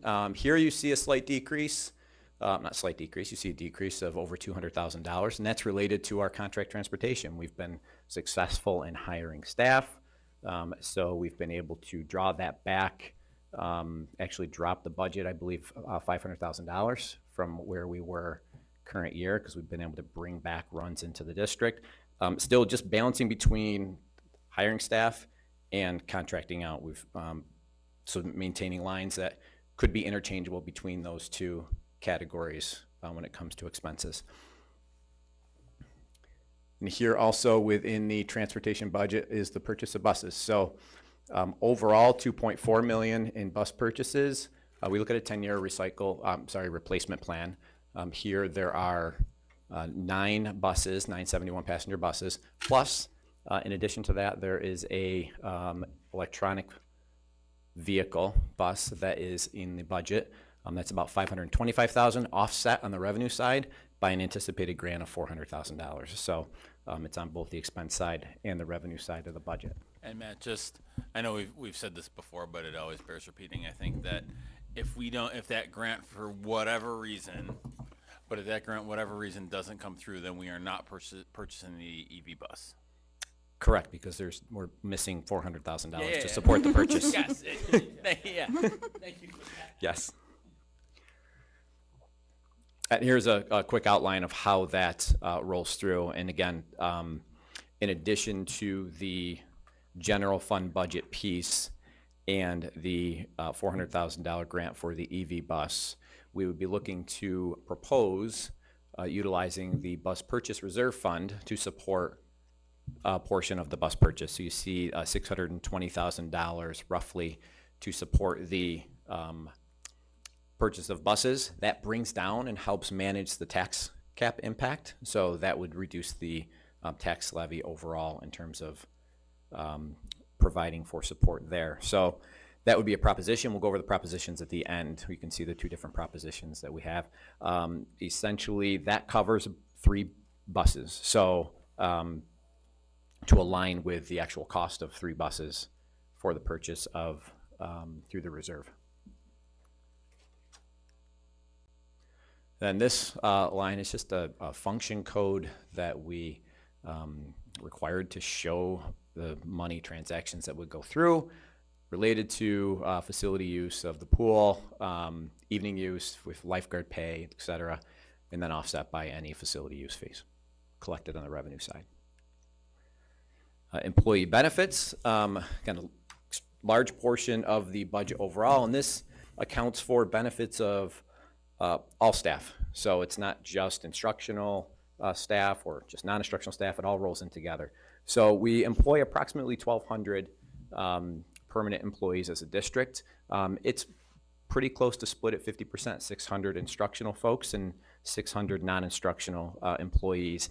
And that's how that rolls into the different retirement systems. So the employee retirement system would cover the non-certificated employees, and then the teacher retirement system would cover any certificate employees, which includes teachers and administrators and teaching assistants.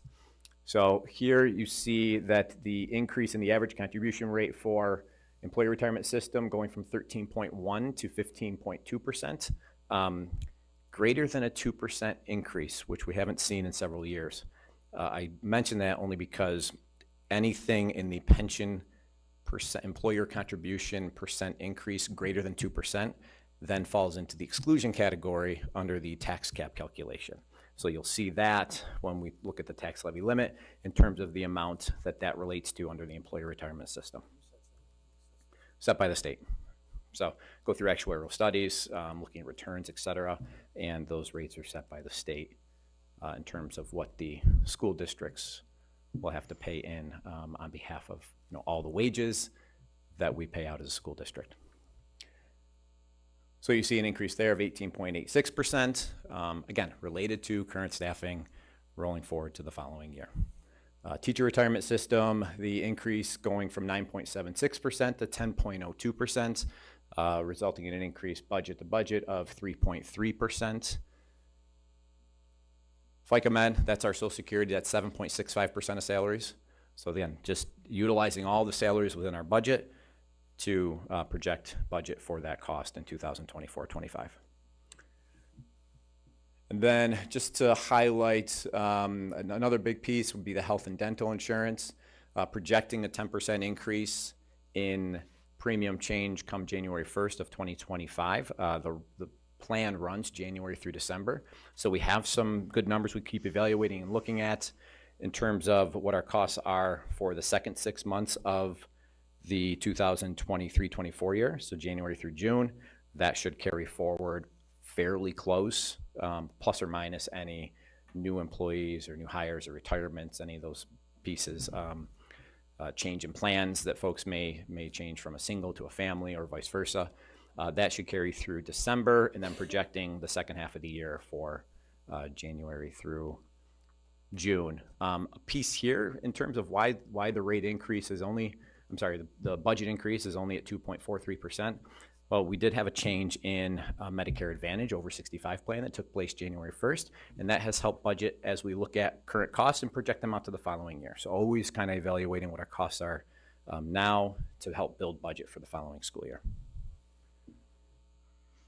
Overall, about 1.4 million or 3.6% increase in employee benefits. Next, this is our debt service and interfund transfers. So here you'll see it broken down into a couple categories. The first piece, debt service bands, that's bond anticipation notes, and that would be principal and interest payments made against our bond anticipation notes before going to bonds. So we have the principal paydowns that we become required to pay when we've been doing short-term borrowings on capital improvement projects. This is related to our 2019 capital improvement project. So as that project comes to a close, we've done some short-term borrowings over the years, and then we have requirements to start paying down the principal on that before going to long-term debt. So here you see a change of 480,000 or 17%.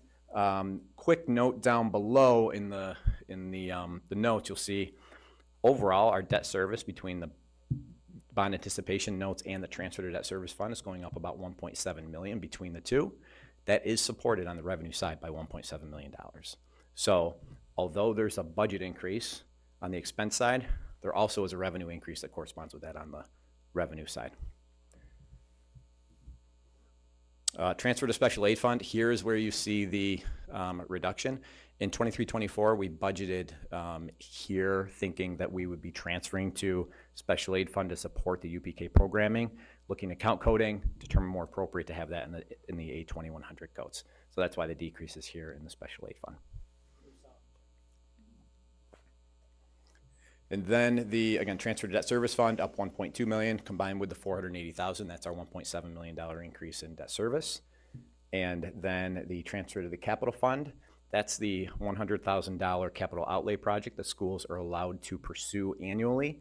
And then building aid is received at our building aid rate the very next year. So it's not like a voter proposition capital project that's aided over the course of 15 years for reconstruction. This is actually aided the year after. You can only do work in one school building.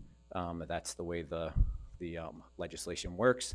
So we're looking at continuing with our flooring work at Northside. So we started that 2 years ago, moved over to Dudley, working on Dudley doors now, Dudley flooring next year, and then we'll move back to Northside and start kind of moving around the building to continue to do that flooring work. It only helps us pick up so much square footage. That's why you'll see it annually as we pursue through the building. Well, and in the proposed budget from the one house budget at the state legislature, they've have in there to increase that limit to $250,000, which is, they've had it for a few years. It's a constant point of advocacy for us, but salute to them for listening and having that in, and hopefully 1 year that gets in and allows districts like us to do a little more of that routine work or keep up that work without having to go through a capital project. That would be great. I mean, right now, with having this continued capital outlay project, it costs us about $25,000 a year in terms of our local share to pursue this work, right? That $100,000 cost minus $75,000 that's coming back in aid, we're able to get this work done, which is really nice. If it's $250,000, which we continue to advocate for, it only helps that cause even more as a school district. We'd be done with the flooring at a shorter amount of time.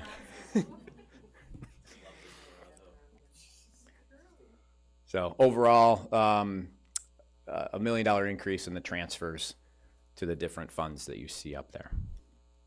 Then putting it all together, the instructional side of the budget, about an $8.6 million increase or 5.65%. Again, I draw your attention only to the debt service because that's supported strictly by revenue. So had there been no more debt coming on, there also wouldn't be any revenue coming on for capital project work for the 2019 project. So although budget to budget is 5.65% currently, removing that debt piece drops that significantly, which would, again, impacts the revenue side. So they kind of go hand in hand together.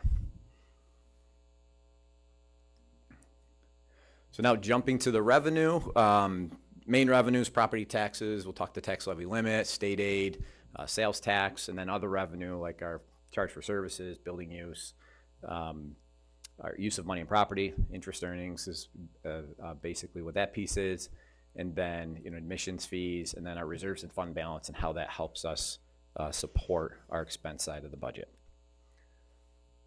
I won't spend a lot of time on this slide. Basically, the tax levy limit's been in place for several years now. Just a quick reminder in terms of that legislation. Can be higher than 2% because of the exclusions that can flow through with a calculation. Here's a historical look at our budget, tax levy, and rate changes. You could see the budget to budget pieces in the dotted line. On average, 3.3% over 5 years. Tax levy increased 2.5%, and the tax rate of 1.9%. As you look at the graph, the tax levy percent increase historically has been higher than the rate percent increase, because once the final assessments come in, then the rate calculation takes place, and we've seen a growth in the tax base over the years. So when we talk about the tax levy increase to tax rate, it's based on final assessments take place in the summer, and then the rate's calculated. So we've seen that number below. Falling off the graph would have been some tax rate decreases we actually saw when there were some reassessments back in 2018-19 school year, I believe. So just kind of some key pieces about those numbers. So just a quick recap. The budget percent change is not what we're asking people to change. That includes all of the exclusions and all of those other items. The levy is what we're asking, and then the tax rate is what it actually comes in at? Correct. So the tax levy is really the additional funding coming through the community that's raised to support the budget. Yep. So like I said, the budget to budget is going to include pieces like debt that are supported by revenue on the other side. So it's a good point. And actually one more piece just to kind of highlight. When the final tax base comes in, the assessment numbers, if it grows, the district's still only collecting the tax levy that we mentioned during the budget process. That's not changing. So it just gets spread out differently across the district and community for the rate. So here's a look at the calculation. We start with the prior year levy, the tax base growth factor. For the town of Perrington is 1.0041 or 0.41%. That's the growth in the tax base. That number comes from the Office of Real Property assigned to each district in terms of what they would use for their town. And then we add pilots in, subtract out prior year exemptions for the adjusted prior year tax levy, and then that gets multiplied by that growth in CPI or 2%, whichever is less. So if growth in CPI, like we've seen, is over 4%, that's where that cap comes into play. And that's why that is at 2%. That's the growth, the allowable growth for the district. And then we are able to exclude subtract out the pilots and add in our capital levy for the current year, as well as the pension exclusions. So the capital levy exclusion is about $2 million. There is some debt service, you will see. There's some transfer from debt service fund supporting some of the capital pieces before coming to the calculation. And then we have the pension exclusions of about $15,000. This is the salaries times that difference of the 15.2 and 13.1%. So it's that 0.1% times the salaries that are assigned by the state. We make that calculation, flows right through the formula, and determines our exclusion as a school district of $15,000. So overall, a 2.83% increase, or $87.7 million in total tax levy for 2024-25. Next, we'll talk a little bit about state aid. Just a quick summary on the governor's budget. We've seen this before. Nothing's changed to date because we're waiting the budget for the state that will determine state aid for schools beginning of April. But again, overall, $825 million increase to school aid. $100 million of that's related to UPK funding that transferred from federal funding over to state funding. So really, if you think about that, about a $725 million increase for school aid. What that means for Fairport, about $151,000 over our current year foundation aid. There are some pieces in the formula proposed right now that we continue to advocate for, changing the inflationary rate factor within the formula down from 4.1% to 2.4%. That impacts the amount of foundation aid projected for schools in 24-25. So we're working off of these figures right now. Our expense-based aids, transportation, BOCES, building, our excess costs, and our instructional material aid, those pieces are estimated at $2.4 million. 1.7 million of that is related to our building aid, so that's where that piece rolls in overall for the district.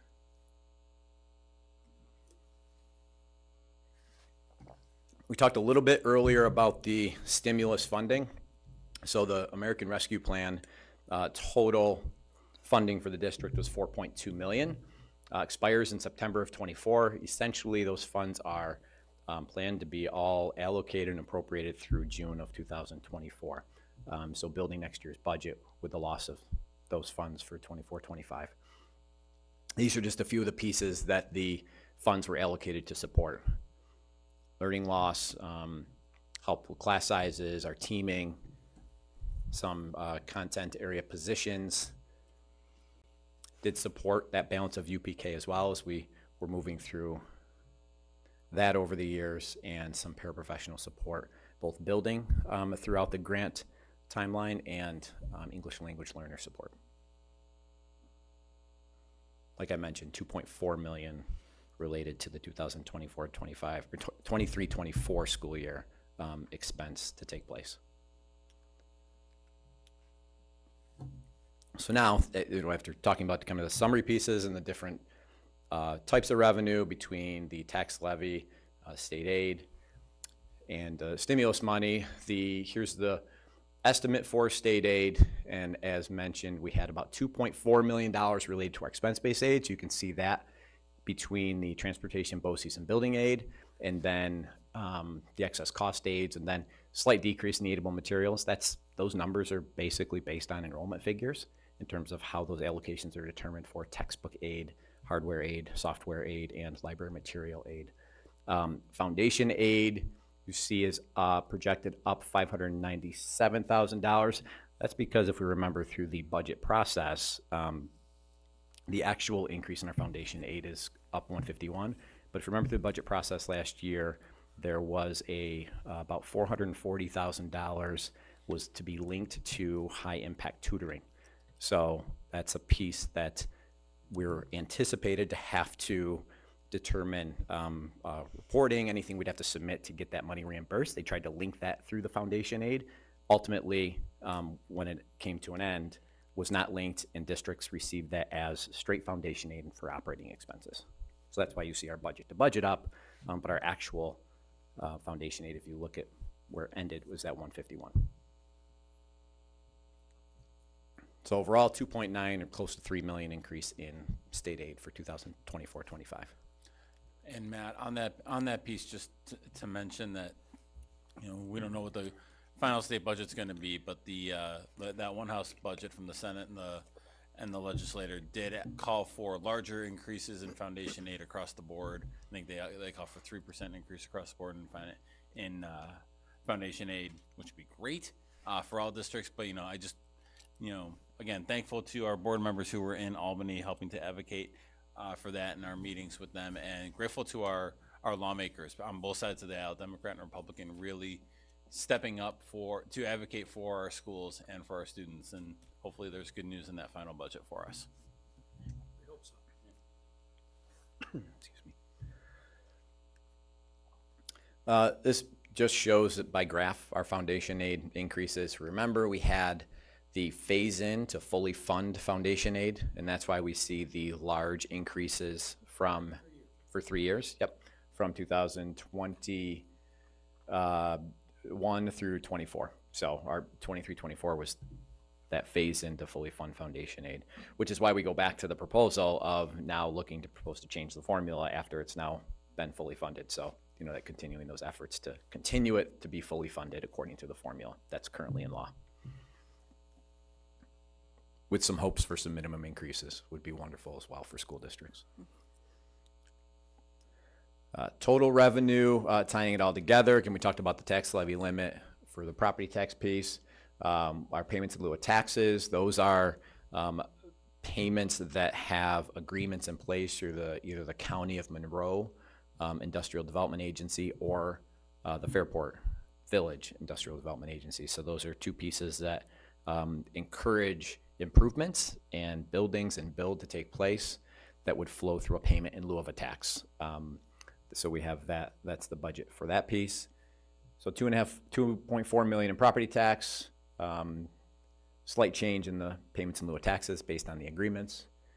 3.4 million in state aid and federal Medicaid of 25,000, and then sales tax and other of $274,000.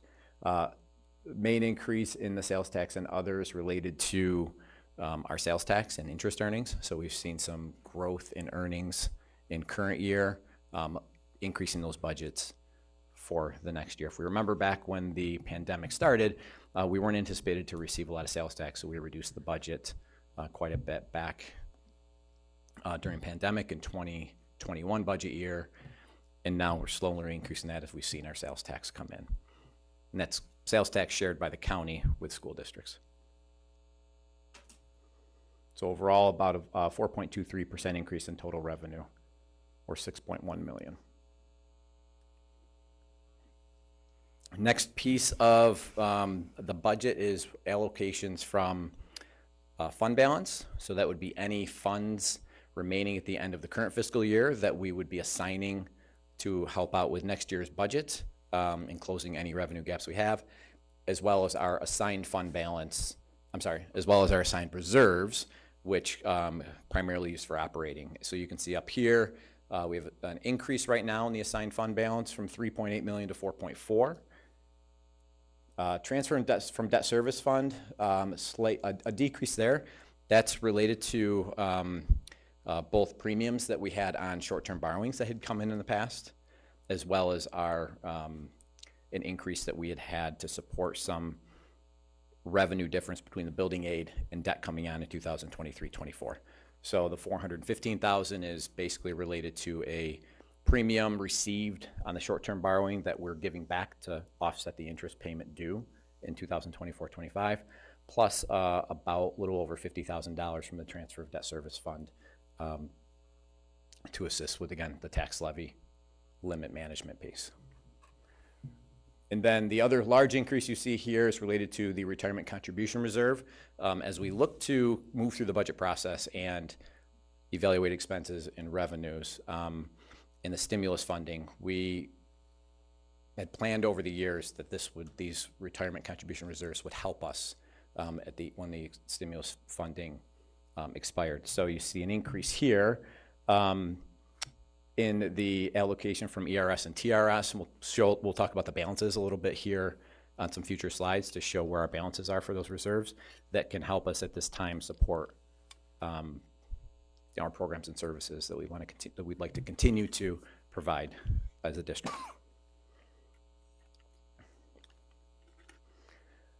So this kind of sums it all up and adds in starts where we are budget-wise, looks at our actual revenues, fund balance, and reserve assignments to determine where we are at this point in time in budget development. Again, we don't have final state aid figures yet, so that's a piece that at this point in the process, continue to advocate for and can help us close any gaps. As we add those up, we can see right now, today, we have a current estimated revenue shortage of approximately $1 million. We've discussed and worked through as we have, again, state aid projections and assumptions, waiting on that, as well as looking at different pieces within the budget as to where we can manage this as a whole to move towards an April adoption. So, again, I just show the gap, but again, as we continue to evolve through and manage, staffing analysis is still taking place. Those are areas in which we will continue to look at as a district before coming to a final proposed budget.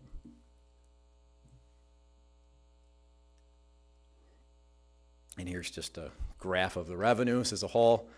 We talked about them before, but our largest two pieces of revenue, property tax and state aid, make up over 80%, about 90% of the total revenue.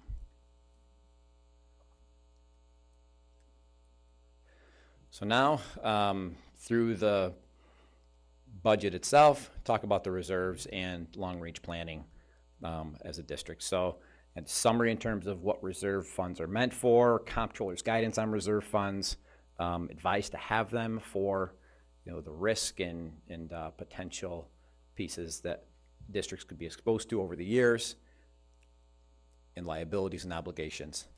So first, talk about our capital reserves. And so the district has capital project reserves, capital technology reserves, and capital bus reserve. So all of these reserves, to establish them, must be voter approved, and to spend out of them would be through voter approval by proposition. You can see the different pieces of the capital project reserve.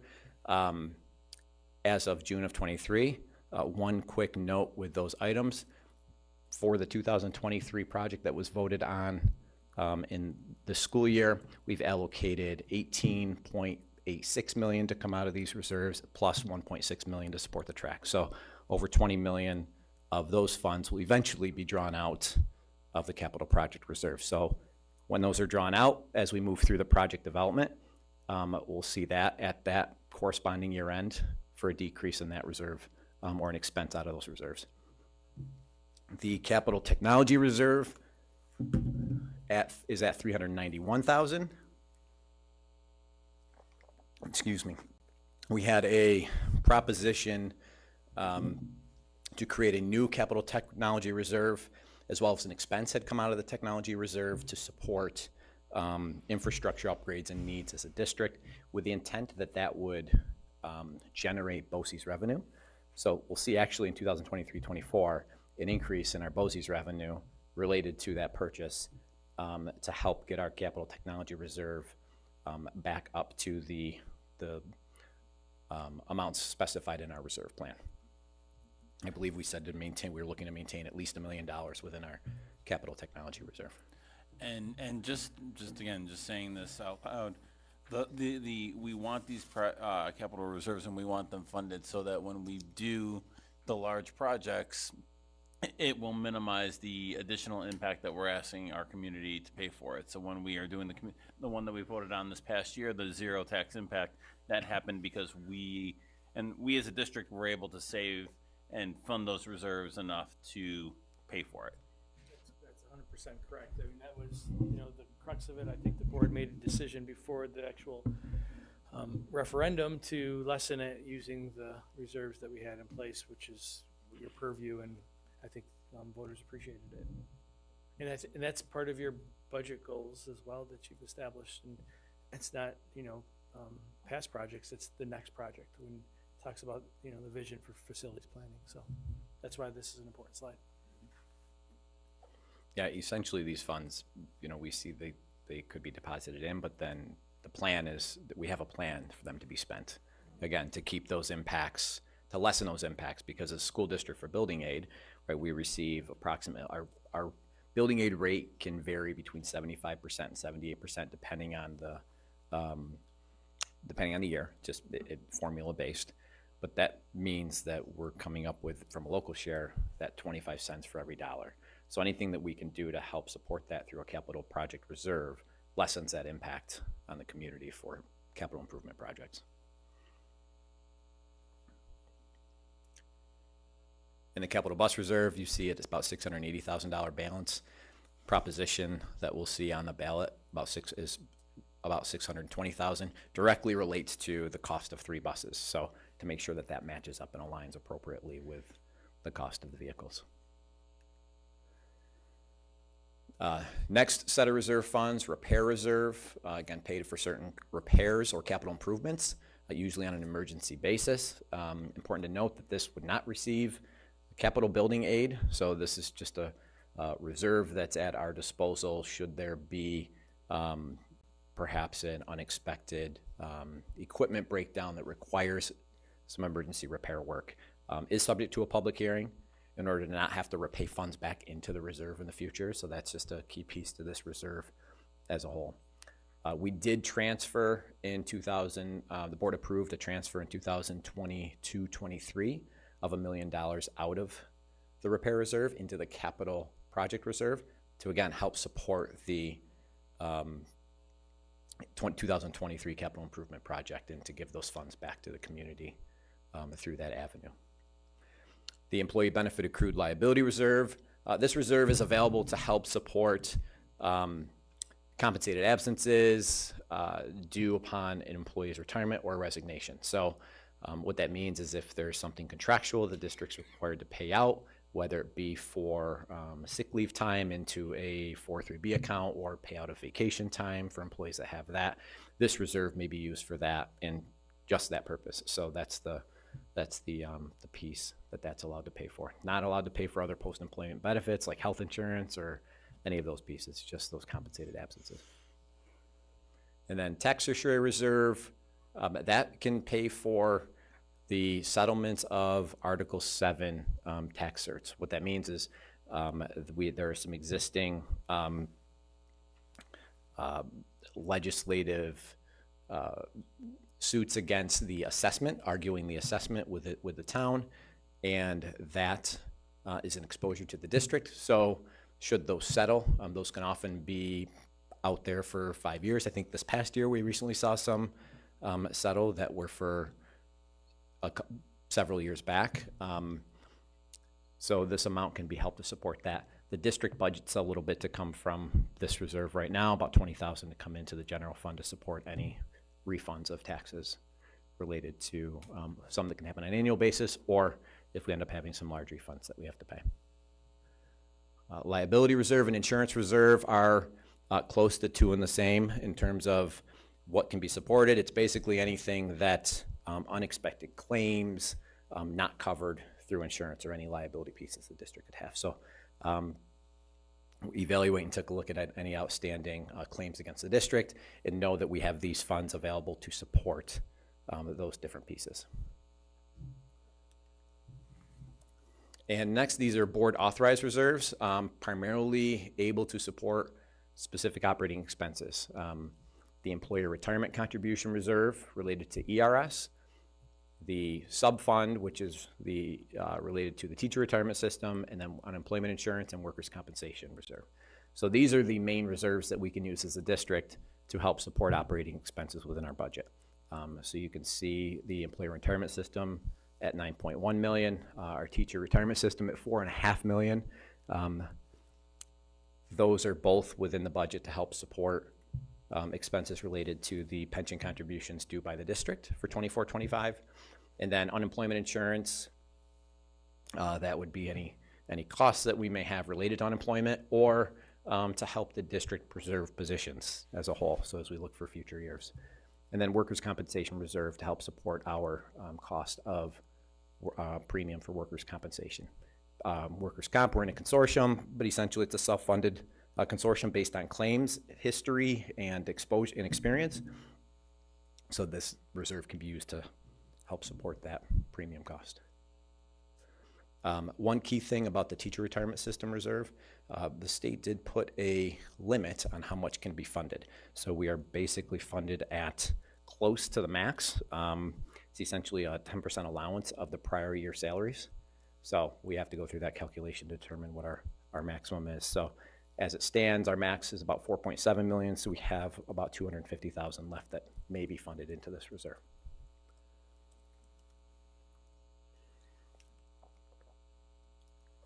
I think we're getting to the end. To fill my water back up. So just to tie it all together, I've talked about this a couple of times with the voter propositions. This would be in addition to the budget and board elections and library budget vote that would be on the ballot. Proposition 1, authorization to appropriate and expend from our capital bus purchase reserve to purchase motor vehicles for use in student transportation. And then Proposition 2, the authorization to create and fund a new capital bus purchase reserve. Our other reserve, you can see here, is from 2002.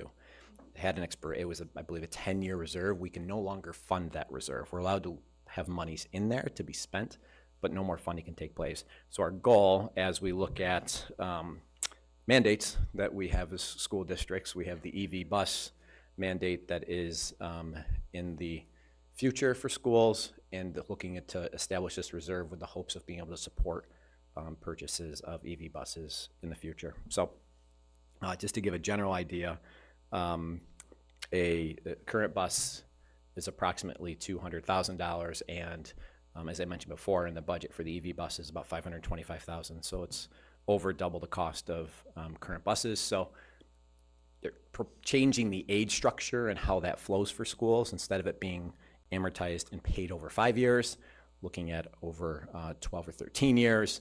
So it changes the structure of how that aids to be paid. So hopefully this can help mitigate down the road any local share for school districts. Therein lies another huge gap in the mandate relative to our ability to fund it. So I know that, I think, Dr. Moritz, you were going to say something relative to, but it's a point of advocacy, and our legislators are very aware of it, and I think our board has been a strong voice in that. This is just the legal language that would be on the ballot related to Proposition 1. Fund 3 71 passenger buses at an aggregate maximum cost of $620,950. That's less trade-in value. I say trade-in is about $4,500 on our buses, but it's factored into the number. Matt, really quick, it's about $620 for the buses. I think the reserve had like $690 in it, so that $680,000. $680. Yep. So that extra like $60,000 that's left over after that, does that still can be used stay? for future? It would stay. Okay. It could be used for any future piece. Okay. Yeah. Yep. Yeah. The key piece is in talking through this and looking at the language with counsel and legal, ensuring that the amount matches, just to be sure, depending on what the result is, that we can tie back to the appropriate number of buses that are either in general fund or and funded through the reserve. Thanks. And then Proposition 2, to create and fund,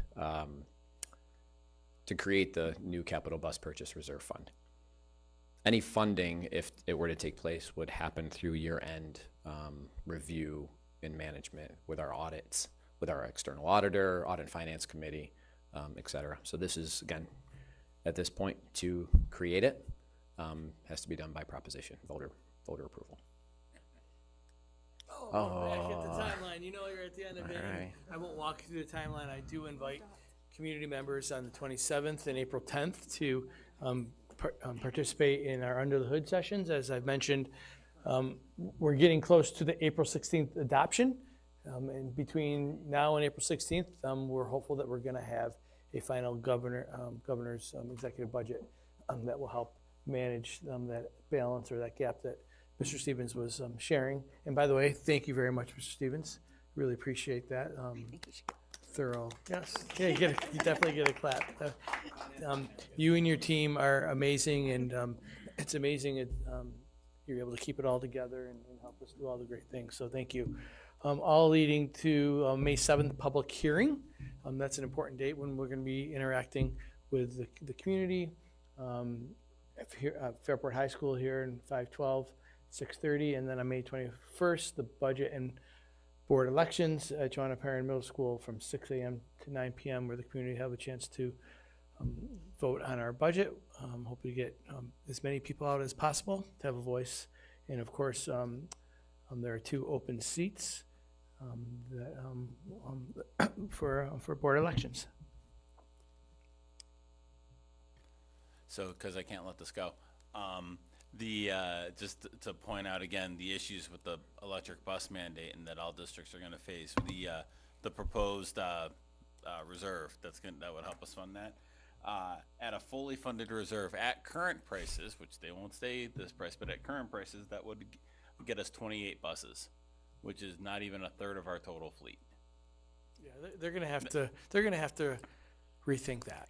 And I think, and again, the technology is changing.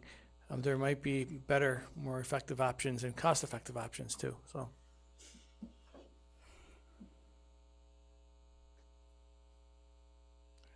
thank you. Thanks.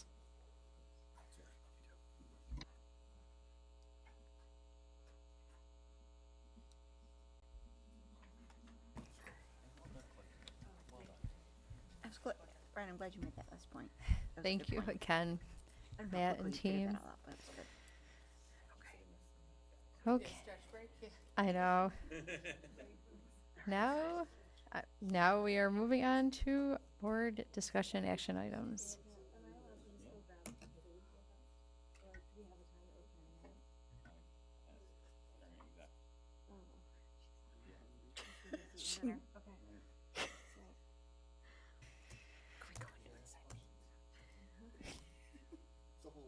So we're going to move on to information on the time study survey that went out, and there it is.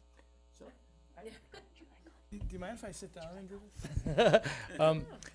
And we'll, really, it's a free-flowing exchange. I'll be sharing information here. I think it's indicative of all the great things that we're doing in this district. You know, the budget is incredibly important. It helps us communicate our priorities and express all the great things that occur. So yeah, there's lots of work, and I appreciate the time. And this is another piece that I think is a board priority and a community priority, as we have come to find out. Look at 930 responses. I mean, that's pretty impressive, right? And I think it speaks to what our community hopes for its students and the feedback they want to continue to give us as we go on this journey of aligning start times to research. We had 3 basic questions. If changes in start times are implemented for the 26-27 school year, will access to after-school childcare be a factor? What are the top things the district should consider? And what additional questions do community members have, right? And to that first question, will access to childcare be a factor? And I don't think that's a surprise, right? And I know the board has seen these. I shared these in past updates, but this is no surprise. If you look at our kindergarten classes through our 5th grade, you'll see Brett, that. Sorry, I have old eyesight. What color is yes? What color is Okay, no? so- What are we looking at here? Okay, so that's what I was going to walk you through. The orange is no, childcare will not be a factor, right? The blue will be yes, it will be a factor. And I'm unsure it will be a factor is the gray. Gotcha. Thank you. And I think you Appropriate. have access to it on your small screen too. Okay, thank So I apologize. I don't think we do. It's okay. You don't have it. Okay. No. All right. Well, not With K on the left, then going. Yeah, to- K on the left, and then going Which through. so makes sense. The younger It makes the sense. family, Yep. The younger the families, the more childcare, and as you get to our older grade levels, you'll see that it becomes less of a factor. And you look all the way on the right, there were a handful of UPK families, and that might be because they had kids already in UPK, and there was like less than 20 responses of the 950, but you could project that out, and they're saying yes, it will be a factor, and 33% are saying no, it will not be. But again, that was a smaller sample size. So that's just a visual representation that we do know, based upon what we're sharing. As you look at K5, I'm just repeating just to go slower, that it will be a factor, the child care. But then as you go through 6, 7, 8, 9, 10, 11, 12, it won't be a factor. And I think that trends with what we see for families right now. They are having to figure out after school care for their kiddos, because either way, whether school ends at 3:30 or 3:10 like it currently does, or if it ends a little earlier, you still, if you're working a 9-to-5 job, are going to have to find after school care. So So that was my wonder, right? Is How many- is that different at all then from who would have said yes, I'm already getting it? yes, exactly. So that's a good wonder. Yep, it's definitely a wonder and takeaway, and I think as we get to the end, there's going to be more, to-dos here, but just a visual representation, and it's something that we knew that this will impact particularly our younger families. Brett, can I ask just a quick question? And I forget because I know I took the survey. Did you answer once as a family, or could you answer for each child that you had in the district? Each child. So I could have done it. I could only do it one time, Yeah. right? And then you can do it. Because you only have one. Yes. No, Because I have one child. him. She has 2. I have one. Said I can only answer Yes. But I guess I didn't know if that does anything to the data. Possibly. But they could have answered yes, K. Yes, K, or Like, K5, would I have but thought, no for Okay, the older. exactly. Yeah. Yeah, I mean, just like any other survey just with curi- data, there's yeah. always like questions and degrees of error too. So I think the trend holds true though. Oh, it absolutely makes sense. And some of the main concerns again, no surprises here, but it's worth just looking at. Again, we shared this with the board a few weeks back in a report, and I also, in pieces of updates with the community, but this is what it looks like altogether. Athletics, right? Daylight. We know that in the fall, it gets early, it gets darker a little bit earlier. Doesn't matter. Start times. It's dark by 4:30. I know. Yeah, well, that's true. But it will be even that much more pressed. These are just things that people have said, right? It will impact practice times. Things will get pushed later, making students get home later, right? And then have them up doing their homework, etc. Now, the research says that the students will still be staying up. It doesn't matter, just because they might be their circadian rhythms, and when they fall asleep is dialed in there. But that's just a perception, which is valid because it's what people are experiencing in parts of our community. I think the major one is, are other districts in the county planning this change? This will affect students who participate in non-school activities with practice and start times between 3 and 4, right? This is starting to be a conversation throughout the greater community. I don't know of anybody who's taken the step that we have this past year, but there might be some districts as we move along continuing. Then we have extracurricular activities for the older kids. Will start times just leave clubs? Start times just leave clubs and activities to start in the morning? Think about that, right? So, does that become a family choice then? Right? Because if you're going to have a club in the morning because we can't get it done after school for a myriad of reasons, or if we're going to get extra help in the morning, does it impact, are we contradicting ourselves, right? I think the important differentiation there is what we're talking about is what kids are mandated to be at. They have to be in school legally. When we're looking at the athletics and extracurriculars, I think you said it great. That's a family choice, and that's what's best for your kid. And I think there's a million components that go into making that decision for your family. But when we're looking at the start times, we're looking at when are kids mandated to be in our building and what aligns best for their health.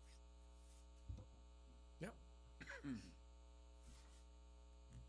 And again, just concerns with extracurricular activities, after school options to go before school. Again, these are repeated concerns, repeated trends, and it's worth putting up there repetitively because I think that just highlights some of the priorities of what people are thinking about, which I know we are as well. Here's one. How does this affect elementary students who are in extracurricular activities that go from 6 to 8? Now, well past the time these students will need to go to bed. So they're saying that now it's just going to push activities out for them.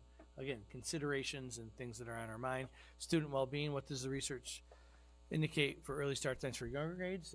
We do know that there needs to be more study on it, but the experts would say that the benefits of starting later for our secondary students outweigh any detriments that might occur for our elementary students. That's grounded in the latest research. Do benefits of adolescence outweigh the detriments to the elementary age child because of lack of sleep and chaotic mornings, right? Behavior issues. What will the district do if it sees behavior issues from starting elementary school earlier for young kids? All right. How will this be addressed? Again, these are people's thoughts. I'm not going to sit here and negate them, but they're reasonable, and continuing to work. When we talk to our counterparts who are doing this, those haven't been top-rated concerns from what I've been hearing, anyways. Potentially losing an hour's sleep will be tough for some of the little ones. More family information. Make sure that there's community support to handle the potential increase of families needing after-school childcare. Right. Do we know what community support meant in this case? I mean that there are services available. Can they handle it? Can they handle if childcare? Enough daycare options. Yep. What can we do as a school district? Do we expand our wraparound care, which again we wouldn't be able to fund? It would, we would be able to house it and manage it that way, but that does create an extra. As of when that's been done, it has been done somewhat, right? Some wraparound care, but it's not funded. It's just they use our facilities. Yep. Yeah. So I think some, Superintendent Provenzano, I'm sorry. When we're looking at these, were these concerns that were raised? These were consistent concerns. Okay. These were these were like Not worth so- pulling. No, what I mean is this is not all the feedback we got. No, There was support. Yeah. Okay, Yeah. we're looking at Yeah, concerns we're right we're now. looking at the question. The question was that, right? Thank you. Yep. It's Yep. from what the survey question was, Yep. and it was posed more as concerns. We're trying to pull out, you know, Yeah. what are the top things we need to focus on as we continue to study the conversation, right? I think noting too that it's not just the same kids who would need after school care. Like that was mentioned because sometimes in prior years, like currently older students get home before the younger students and can be there for childcare. So I think that's part of why there's that increase. That's the third bullet too, right? Work-life balance, parents who rely on timing to be able to get to work and not spend on daycare, right? So that's another real concern, especially if you look at the graph of the individuals who are concerned with childcare. That's your K-5, and that matches with that statement there. We also reached out to our staff. 196 staff members participated in the survey. What are the top things the district should consider when shifting elementary start times to the morning? And what other questions do they have? After-school activities should be available for younger kids to allow older children time to get home and get them off the bus. Right. Daycare for families of elementary children, get out early, dark bus stop pickups, and capacity of after-school places such as after-school clubs and community centers. And financial impact for families and staff. We have staff who have childcare, and that will be an added burden for them because they've already been planning, they've been living this life, doing school and understanding how they need to manage it, and that will be a shift in how they have to manage their personal situations. Again, after school activities, there might be conflicts, right? Would clubs be able to meet at a time that does not conflict with athletics? Make sure there's time somewhere in the school day for all students to get academic help. How are older kids going to play sports and or work when getting out at a later time?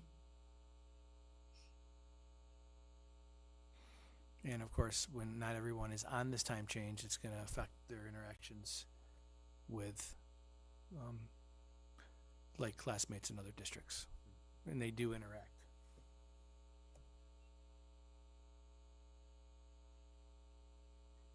Again, can we get creative about department meetings and faculty meetings, since we're adjusting the start times that could go into later in the day for families? That was a concern. More concerns about clubs. How does this impact staff when they do have families and they need to get home to support their families and their personal situations?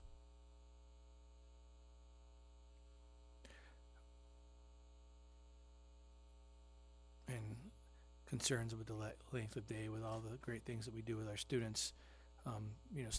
Teachers are able to get home at what they would think or been accustomed to a more reasonable hour, but if we shifted it an hour, then that will just extend that.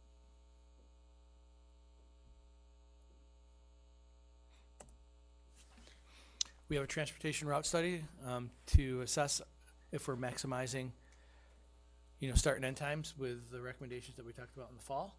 And we're looking for that to be done by the end of May.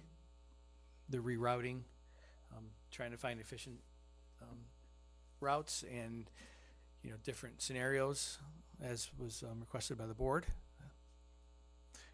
We're going to collaborate with experts to understand the true impact on students. We do have a sample size out there. We do have people out there who would be willing to come, and I'm anticipating our April or May forum, if you will. I haven't decided on what that's actually going to look like.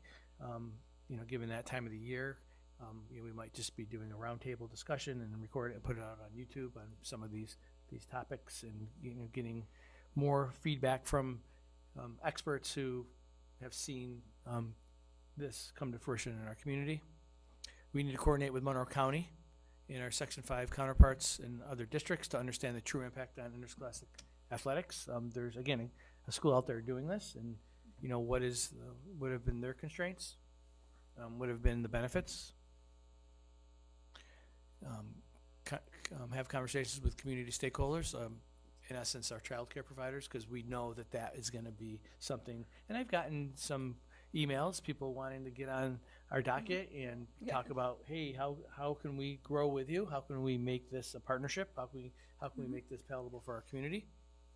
We need to explore the wraparound care needs and collaborate with staff on extra and co-curricular activities. I'm really interested to talk to those people who are doing that right now and understand what that impact is, and understand, you know, the academic pieces of it, like when they meet with students and when they meet with students for clubs, and will that affect their ability to do that, right? I think those are some real questions we need to have answered. Is there any plan to do a survey like this with students?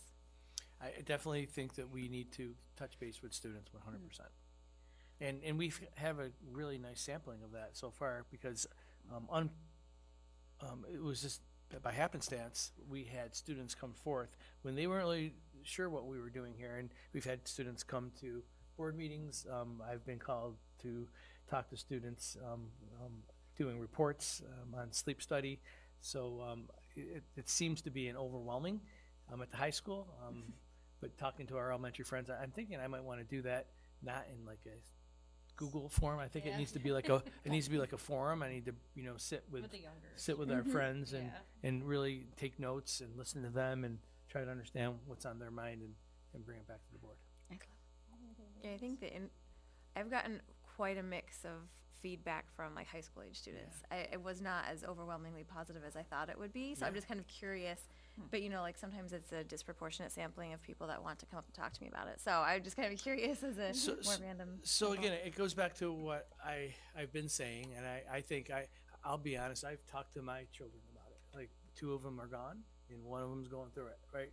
And they're good with it. They like how it's going. They like, you know, sticking to the regimen. Now, the research would say it doesn't matter what you like, right? It's about what's best for our kids, what's best for their mental health, what's best for their academic, you know, so academic growth. So that's what the research is saying.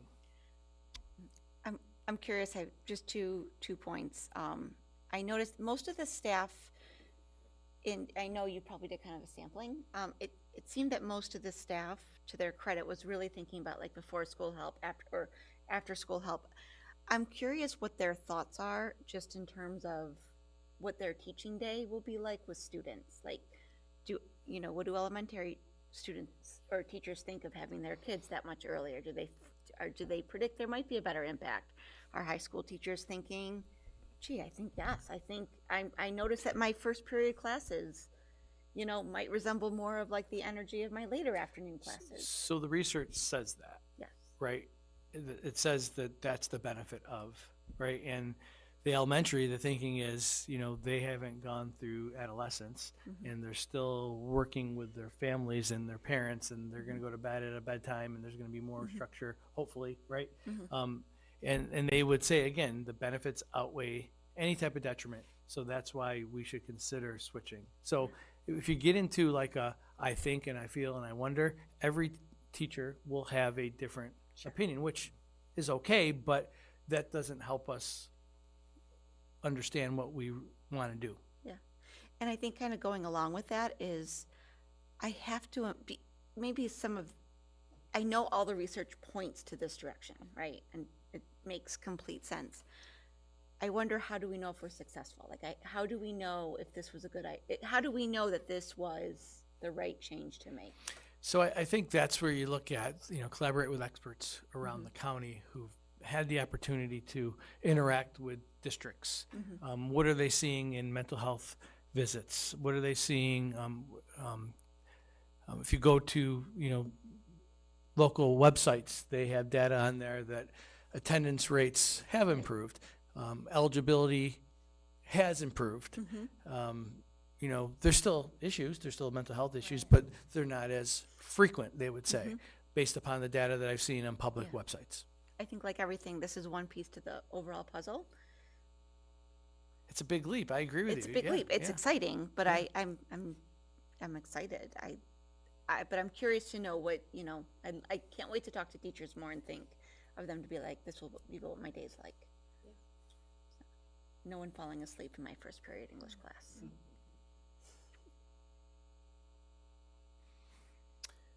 That is a bullet that we'll definitely add is, you know, to come up with the forums with our students as we move through this, because you know, continuing to get their voice is important. I'll sit in a circle with them. I love that. And I think big changes go over better when they felt like they were heard in the process. And so like if we want buy-in from students and from all stakeholders, you know, to be able to say like, this is what the data says is what's best, but just we want your help and your voice, and we do care about your voice in the process, will help make it go more smoothly. Yep, and the first thought was to hear from the adults, and definitely as, you know, we make decisions, we continue to bring in the students. Right, and that's why we keep saying we don't have all the answers today. And I know that is hard for many people, but we need to be thoughtful and work through. Yeah, it's not as simple as, hey, No. let's just change the start times. And No. and truthfully, I'm struggling with the 3:45, 3:50 end time for the high school. 3:30 is the sweet spot. We might be limited by our ability with managing the school day and busing runs. 3:45 becomes sort of like a bell that rings in the community, because it does impact these things greater. I look forward to hearing about it when we do the That's right. Thank you. Okay. Okay, so are we good? Okay, back to the agenda. So moving on, I need a motion to approve the form of the notice of annual meeting, budget vote, and election in substantially the form attached hereto, and authorizes the district clerk to publish and post such notice in the manner provided by law. Brian? Second. Lisa? Second, yeah. Any discussion? All in favor? Aye. Yeah, it's good we're getting all this ironed out. Next. Let's see here. Be it resolved that the following two propositions be submitted to voters of the district at a meeting to be held on May 21st, 2024 as attached. And this would be the propositions that Matt covered in his very detailed presentation. So moved. Lisa, Nicole, any discussion? All in favor? Aye.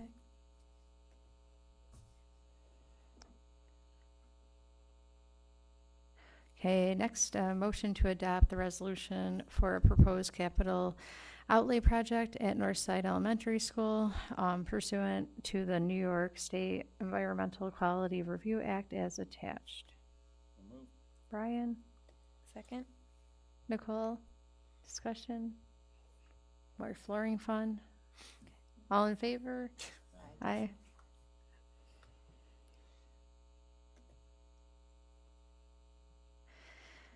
Next up, a motion to approve the bid award and the execution of a contract for the 2023 capital outlay project, Dudley Elementary School, as attached.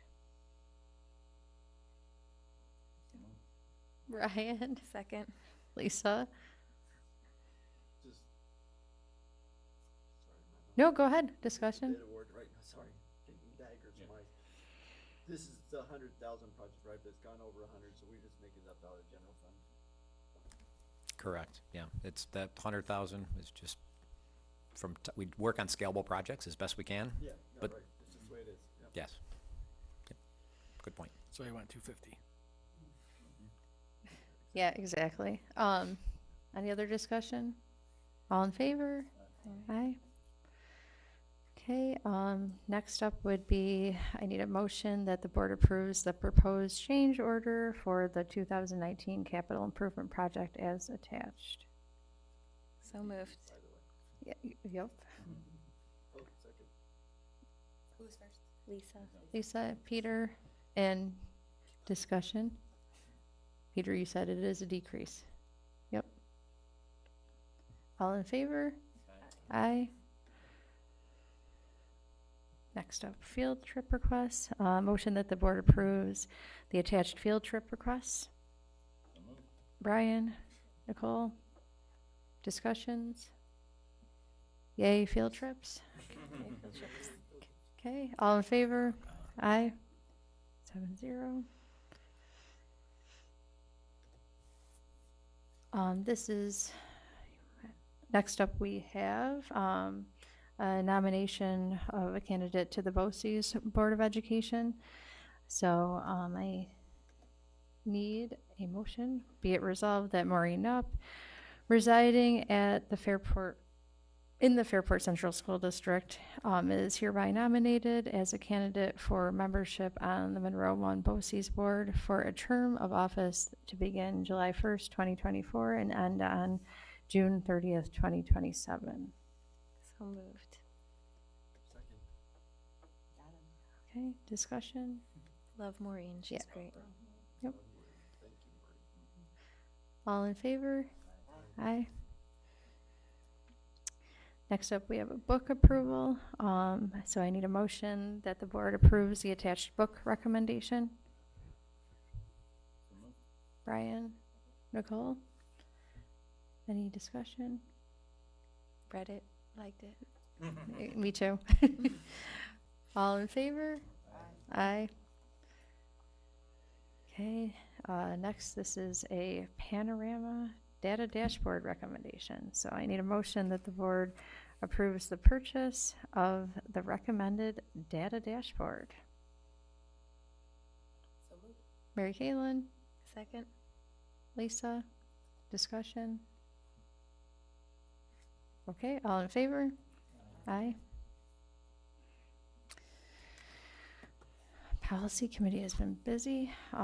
These are policy first reads. I need a motion that the Board of Education approves the first reading of the following policies: 3001, 3110, 5130, 5140, 5660, 5662, 5731, 5740, 6213, 6550, 7554, and 8310. Brian? Nicole? Discussion? Oh. Did you? Yes. So in regards to policies 7554 on gender, student gender identity, I'm curious if you could just highlight like pieces of this policy that we feel are important for our community to understand and how it relates to the NICED best practices for transgender and gender expansive students. Yes, so this policy, the updates are based on the legal update and best practices that New York State put out in 2023. So correct me if I'm wrong, Superintendent Provenzano, our Director of Student Support Services, Deb Miles alongside Kelly Weishar, really dove into that guidance and provided the updates on this policy. Yep, and then what they do is they take a look at our practices and, you know, make any regulatory changes to those practices. Do we then bring them to Wellness Committee? Do we then bring them to our administrative cabinets? Do we bring them to team meetings to show the applicable laws? That's the next step. So yes, I mean, there is no middle ground here when SED makes changes that we need to follow. And I think, you know, the big piece is like it's in the first sentence: all students need a safe and supportive environment to progress academically and developmentally. And I think that's the premise of what this policy and why it was enacted and changed as we move along and then put it in practice in Fairport. Is that? Okay. All in favor? Aye. We have another policy here. It's 6180, and I need a motion that the board approves the policy 6180 in one read. Brian? Mary Caitlin? Discussion? Okay, all in favor? Aye.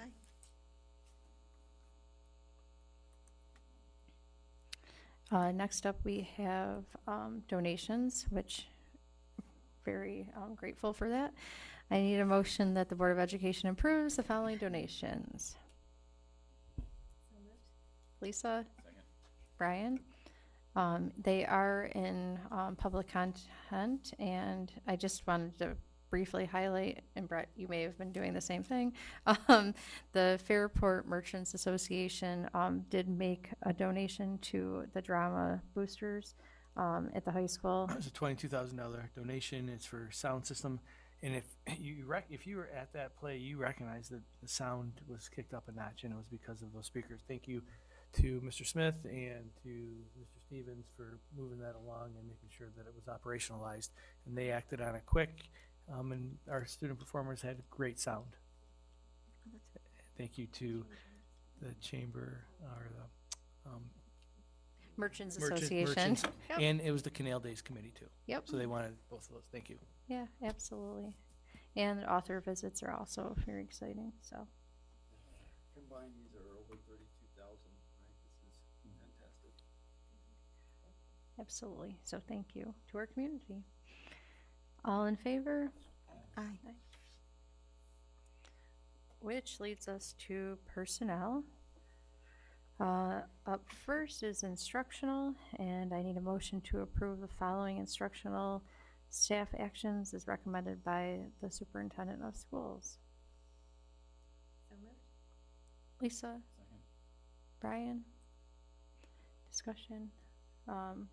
Thank you, Doug, for moving kind of quickly and starting hires that we are looking at for next year. Off and running. Yep, yeah, We're ahead of the game. we are. All in favor? Aye. Aye. Next up, I have non-instructional and civil service, so I need a motion to approve the following non-instructional and civil service staff actions as recommended by the superintendent of schools. So moved. Chan? Peter, okay. Any discussion? Nope, okay, all in favor? Aye. Yep. Athletics, I need a motion to approve the following athletic staff actions as recommended by the superintendent of schools. Brian? Nicole? All in favor?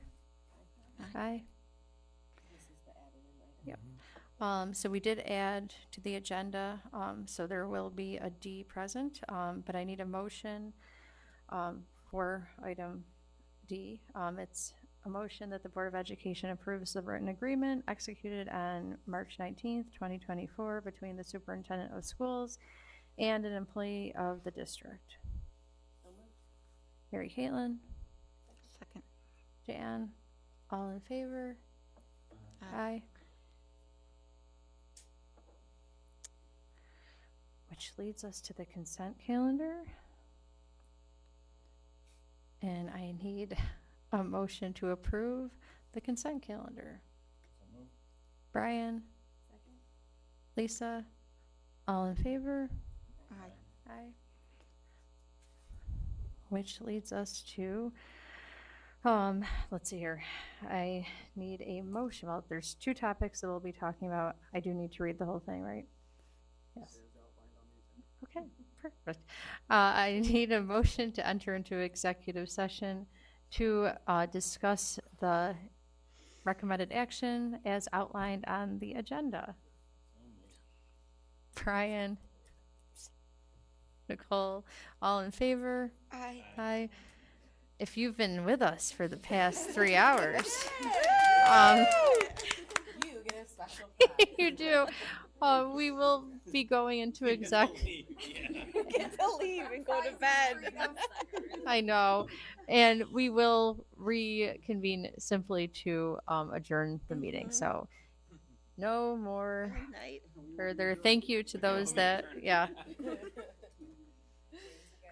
Oh my Thank god, you. I think Rob wants to Rob wants to kill me because like this happens every Tuesday. Katie has dance